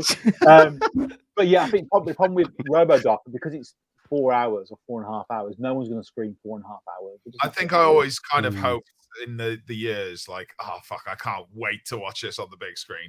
Then when it evolved to like, oh, now it's 4 hours and episodic. Oh, people will sit down and watch a 4-hour documentary, right? I mean, the thing with this one in particular as well, with Robodoc, which I assume translates to all releases, unlike the other projects which are in stereo, this one's been mixed in 5.1. Can you correct me? Oh, beautiful. Yeah, no, it's in 5.1, and it's like being in I was in the mixer. I was in the studio and they're doing the mix. It's like being in a nightclub when that synth kicks in. Oh man, I have 5.1 in the cinema. I also have 5.1 in my living room. I agree. I sort of agree with these guys. Like, you want to watch. I like to just relax and be on my own with this sort of format. Like, I don't tend to watch them with people, if I'm honest. I like watching them on my own. But I'd love to, if we can get Martin Verhoeven to have us round again, and we can watch it with Paul Verhoeven, Martin, and Peter Weller. I'll be up for that. That'd be fun. Yeah, that's when it turns to for half the anecdotes we use about him. But a good point is we own the theatrical rights for the UK and the US. So anybody wants to do a screen of an episode, just let us know, because we actually own, we retain those as part of our deal. Obviously, we don't have distribution rights regards to physical, but we have theatrical. If anyone does do that, I will put together a 90-minute version of the 4-hour doc. You can have that. There we go. Yeah, we ain't got 10 years. Chris, we haven't got 10 years to wait for that, have we? I don't have to do any more rendering. It's literally just chopping stuff's easy. It's when it's added to, that's when it's hard. I have 3 cinemas I can run it in, and cinema starts on a Friday to Thursday. Let's just do a marathon, 4-hour marathon. We shall chat. What runs Friday to Thursday? Cool, wicked. We can definitely squeeze the doc. You could have a Dead Mouse festival. Don't put Leviathan on. But you could, Bruce, the Hollywood Dreams, a nice weekend. Hey, that's not a bad idea. You could sacrifice Eastwood on stage. It'd be brilliant. yes. So it's getting towards Halloween. So right now we tend to do these wee events where we do Q&A stuff. As soon as I can afford to bring you guys up and put you up for a night, I'm all for doing a Dead Mouse weekend or something. We're quite flexible and stuff like that. We won't charge.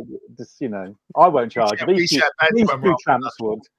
I think we just enjoy doing them. And again, it's not the ego. I think we just enjoy being around people. Yesterday in Sheffield, this lovely girl came up to us at the end and started saying, how much she loved the film, and a huge Robert. That's all we care about. And it sounds really kind of a cliche and bullshit. It's not. And we've been through so much, like we all have in the last 7 years and 10 years of knowing each other. We've met Eastwood 9 years ago. Yeah. It's just nice to actually be with people who actually appreciate it. Do you know what I mean? Yeah. Doing these has been great for us. I think it's been very therapeutic for us because it is definitely therapy, because we're sitting with people who are actually watching it and actually talking about it, and it's not massaging our egos. It's just the fact that people appreciate the work that's gone into it, and it's not just all the bullshit and trolls we've been suffering for the last how many years. I think by the way, thanks for sending it to us. What you're on about? What you're on about? I forgot to say earlier. The YouTube. I never sent it to anyone.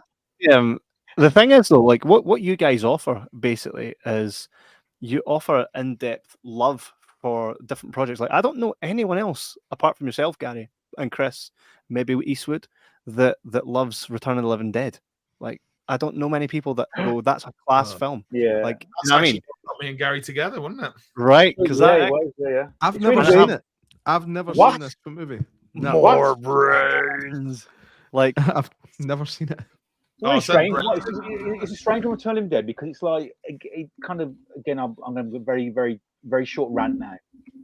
I loved it for years.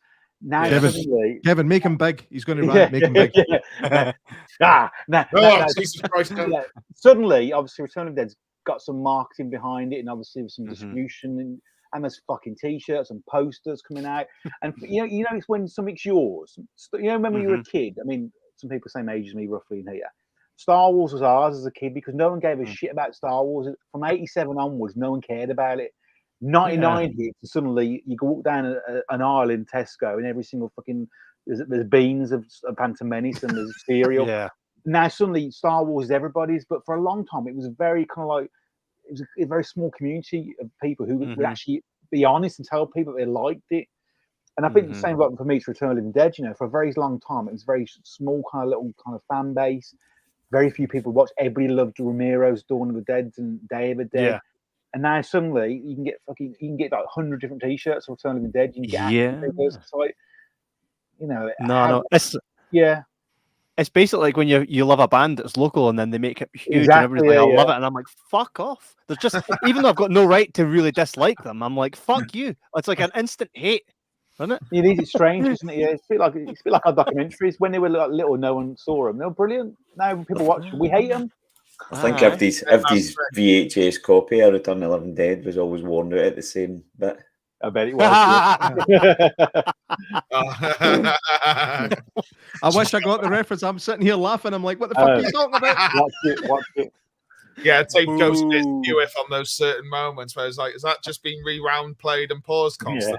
Yeah. You know what's funny is J-Mac actually said that very line to Carolyn Monroe. We met, you know, the Bond lady. Yeah. She was in. Well, we met her, and I do this thing where J-Mac will tell me something. Oh, we're going to meet her. Oh, mate, I loved her. And then we get in front of her, and I'm like, he loved you like proper. And she was literally my first crush, and Kevin fucking told her. Thanks, man. That was the things he used to do over you. Yeah, that tape. Thanks, that mate. Specific theme. He told her that my VHS had gone green at the bits that she was in. So that was a movie called At the Earth's Core. If you've never seen At the Earth's Core, it's fantastic.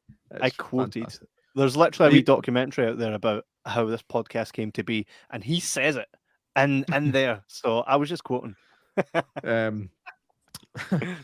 Anyway, do you want to see my impression of E.T.? There you go. Oh, what you doing? I don't know where that came from. Anyway, unbelievable. We've got Joseph Mitchell says, I know this is a big ask because the boys put new edits onto the Arrow release, but any chance of Blu-ray releases of Leviathan and You're So Cool? There is. Yeah, Brewster was released on Blu-ray. We still got copies. We take it every time we go to a show. We've got limited amounts of copies left. Every time we go to a show, we'll take it with us, Brewster. It's probably only about 30, 40 left now. But again, because it was done independently, obviously we were limited to how many we could do. I don't think anyone's going to be interested, obviously, regards to distributor redistributing it as a whole documentary, because obviously it's been out for so long. Someone might be interested one day. I know that obviously it's been on Shudder and it's been on Screenbox. But in terms of Leviathan, I mean, Chris hates me for this, but there's always been a little niggling thing about Leviathan for me, where I know it could have been better. And it's the 40th anniversary in a couple of years' times of the first film, so I'm going to convince Chris that we're going to re-edit Leviathan and then film a few extra interviews of people we didn't get, or ones that we got we didn't like the interview because it was outsourced, and re-release that, I think, and really tighten it up, because it looks great still. I think Leviathan does. I think some of the shots still look great regards to interviewees, and it's like it's one of those niggling things. I think Leviathan, where we didn't have involvement in the initial edit. I'll just go on the record. I think I've said this before. I have never watched our Leviathan. I've got the DVD, the 3-disc edition. I don't think it's like I was there. I saw the interviews, and to be honest, that initial edit as well was primarily talking head. You look at where we've got to now with the Robodoc, the bells, the whistles, the pace of this and that. I don't think I ever had the tolerance to watch it. And I know we did that was the first gig we did with you, I think, wasn't it, Eastwood? We did a recut of it for the Arrow edition. So from like 9 hours for 1 and 2 down to like 2.5, 3 hours, something like that for the Arrow cuts. And we just started adding we'd kind of cut our teeth a bit with where Fright Night was going, and implemented that on Leviathan. Okay, yeah, more cutaways, more this, more that, and then Eastwood threw in some animations. That was the first time I kind of think I saw like, oh my god, look at those cool parallax animations. You know, where, oh my god, the person's doing this. I think we definitely could do a lot better with that now, but you know, let's put that to bed for the moment. Eastwood, do you want to re-edit Leviathan? Yeah, see, Eastwood's going to do it for me. Gary breaking up. Have we lost Gary? I said,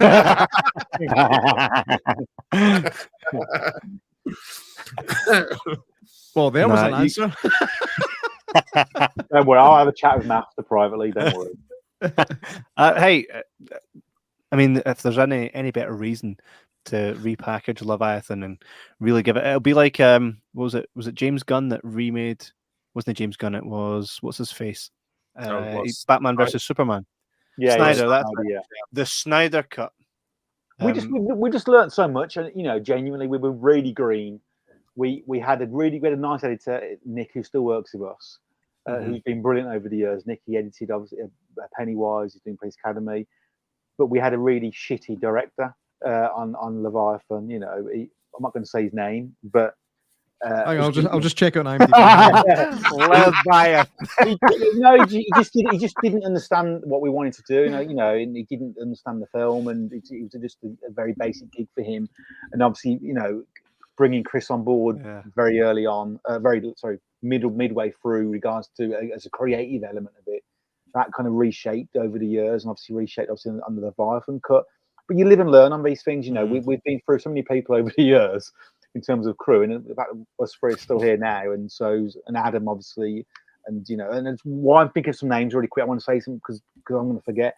There's people we've worked with on Robocop, and obviously our projects have just been amazing. You know, Mikey Perez, our producer in the States, has been brilliant. You know, in terms of obviously he was helping obviously get everybody on board, studio space. Adam Evans is part of our company, been with us since day one. He's a co-director of the company. With that, he's the backbone, really. He's the quiet one, but logistically, none of this would happen financially without him obviously manoeuvring stuff around. Hank and Lawrence, who are our producers, who again, we give them a lot of stick. They get a lot of obviously our frustrations, but without them, we wouldn't have had the deals with Streambox. We wouldn't have got the 4-hour episode.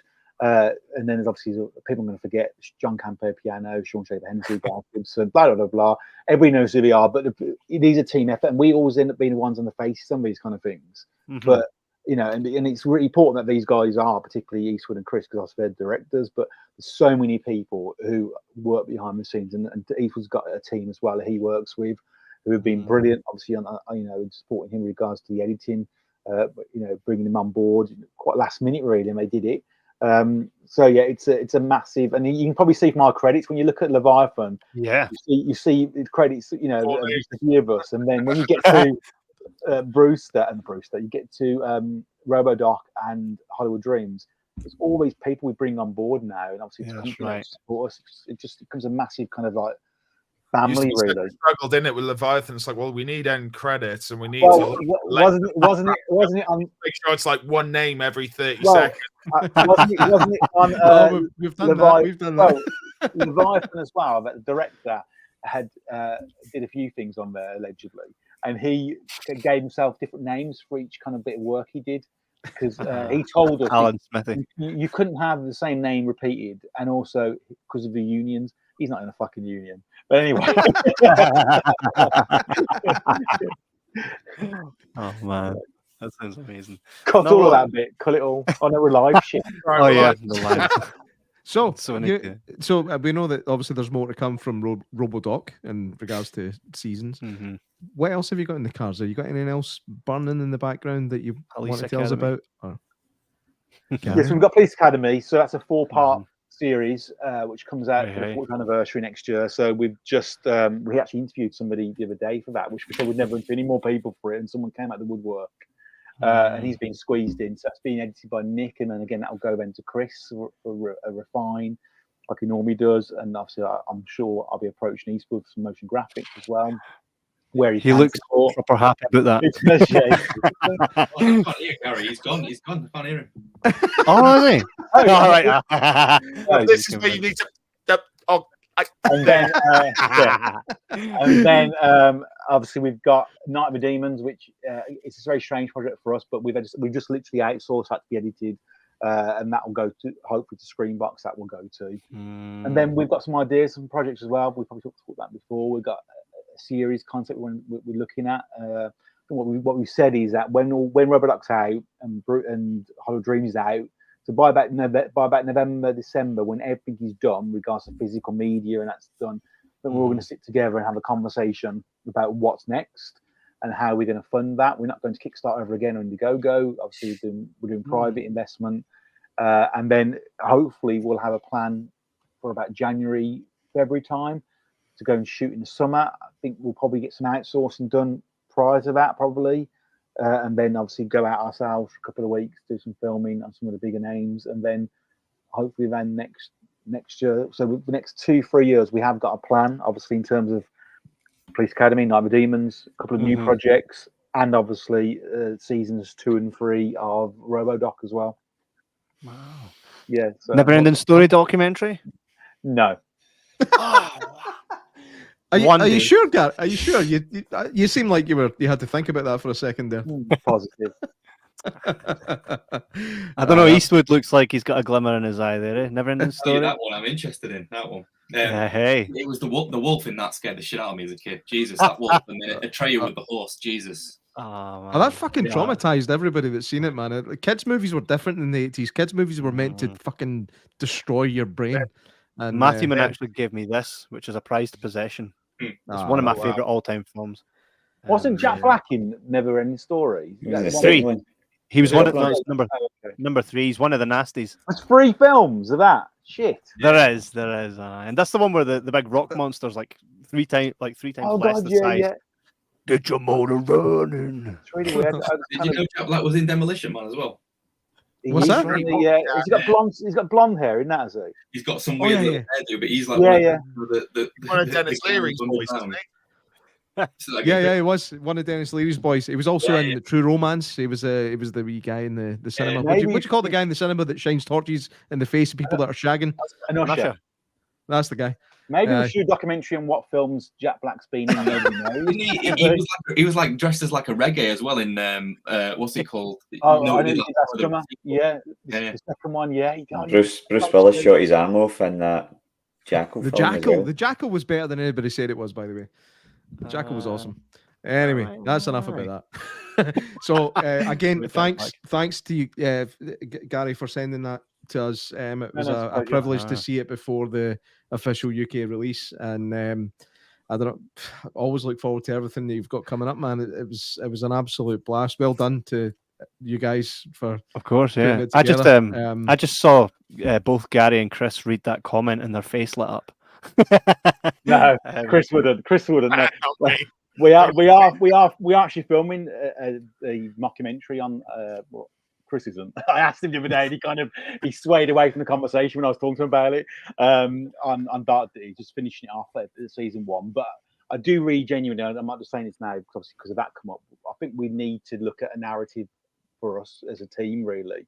Something, because I think we've done stuff with the Ditties, and obviously it's a separate team doing that. But obviously, when we did stuff even for Hollywood Dreams, and we did only a couple of little bits, it felt really good to be back working with Chris on that element. We did obviously the opening segment of Hollywood Dreams, and we did a bit obviously with some kind of like B-roll, and it just was nice. Loved it. It was just really nice to do it. I think again, and I think again, everyone's evolved over the years regards to their skills and obviously their understandings. So I think, I'd like to do something, and I think once we get all these docs out of the way, it's what can we do narrative? But also in the next projects we do, can we put some more narrative stuff into the documentaries as well, some B-roll? I think we could have done a lot more of Hollywood Dreams if we had the time. And actually, that was last minute. We could have done lots more on that. But so Leah, looking forward to doing something like that. Brilliant. Joseph Mitchell says, I honestly think you guys could make an amazing feature film if you could find the backing.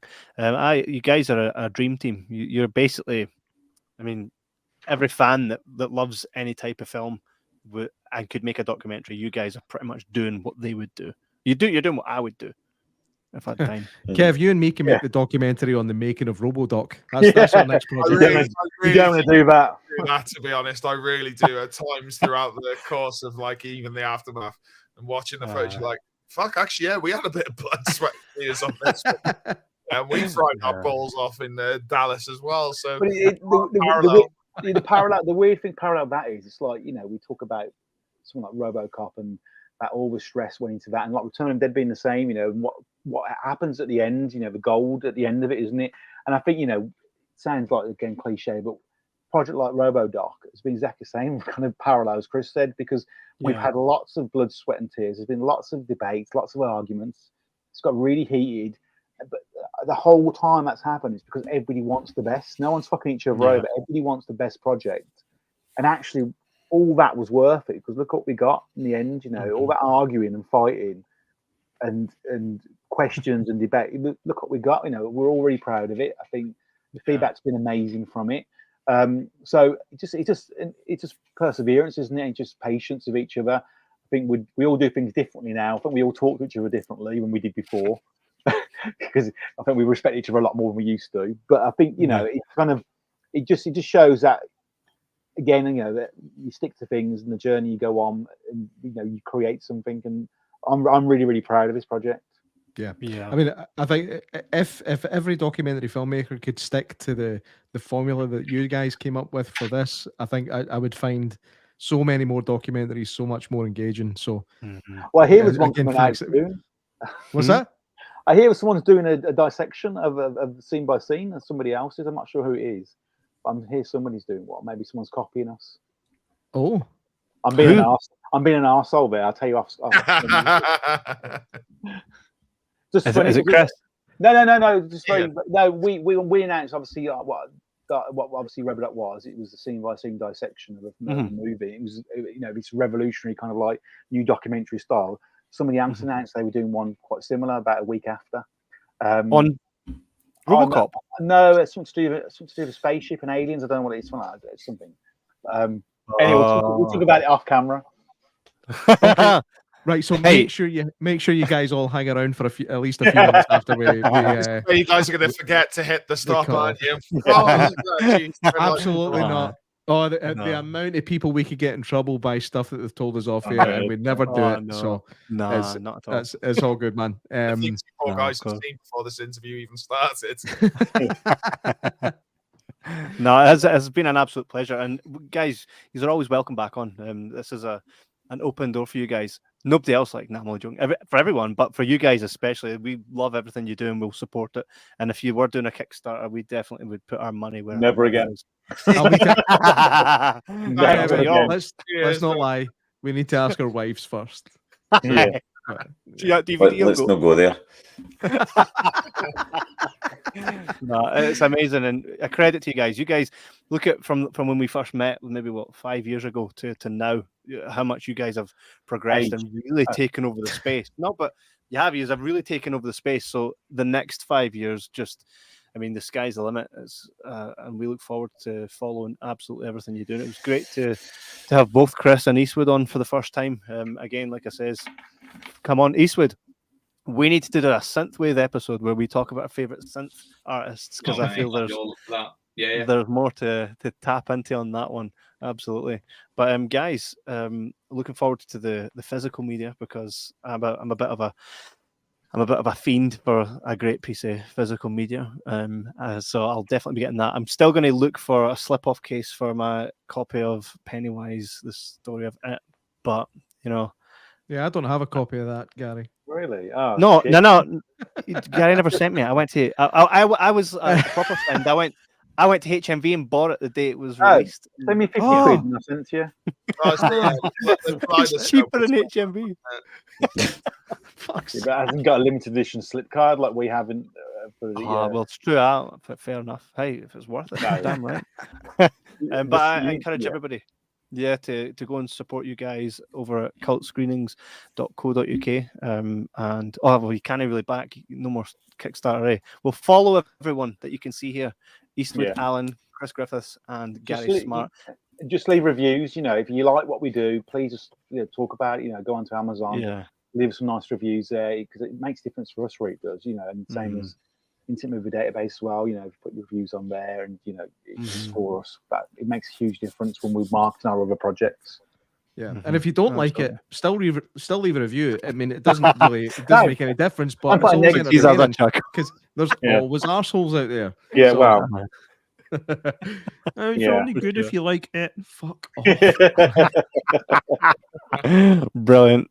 Thanks, guys, and thanks. 2 hours. 2 hours of show. Thank you very much. And again, and please hang around. Hang around for a few minutes. Take it easy, guys. Thanks very much. Thank you.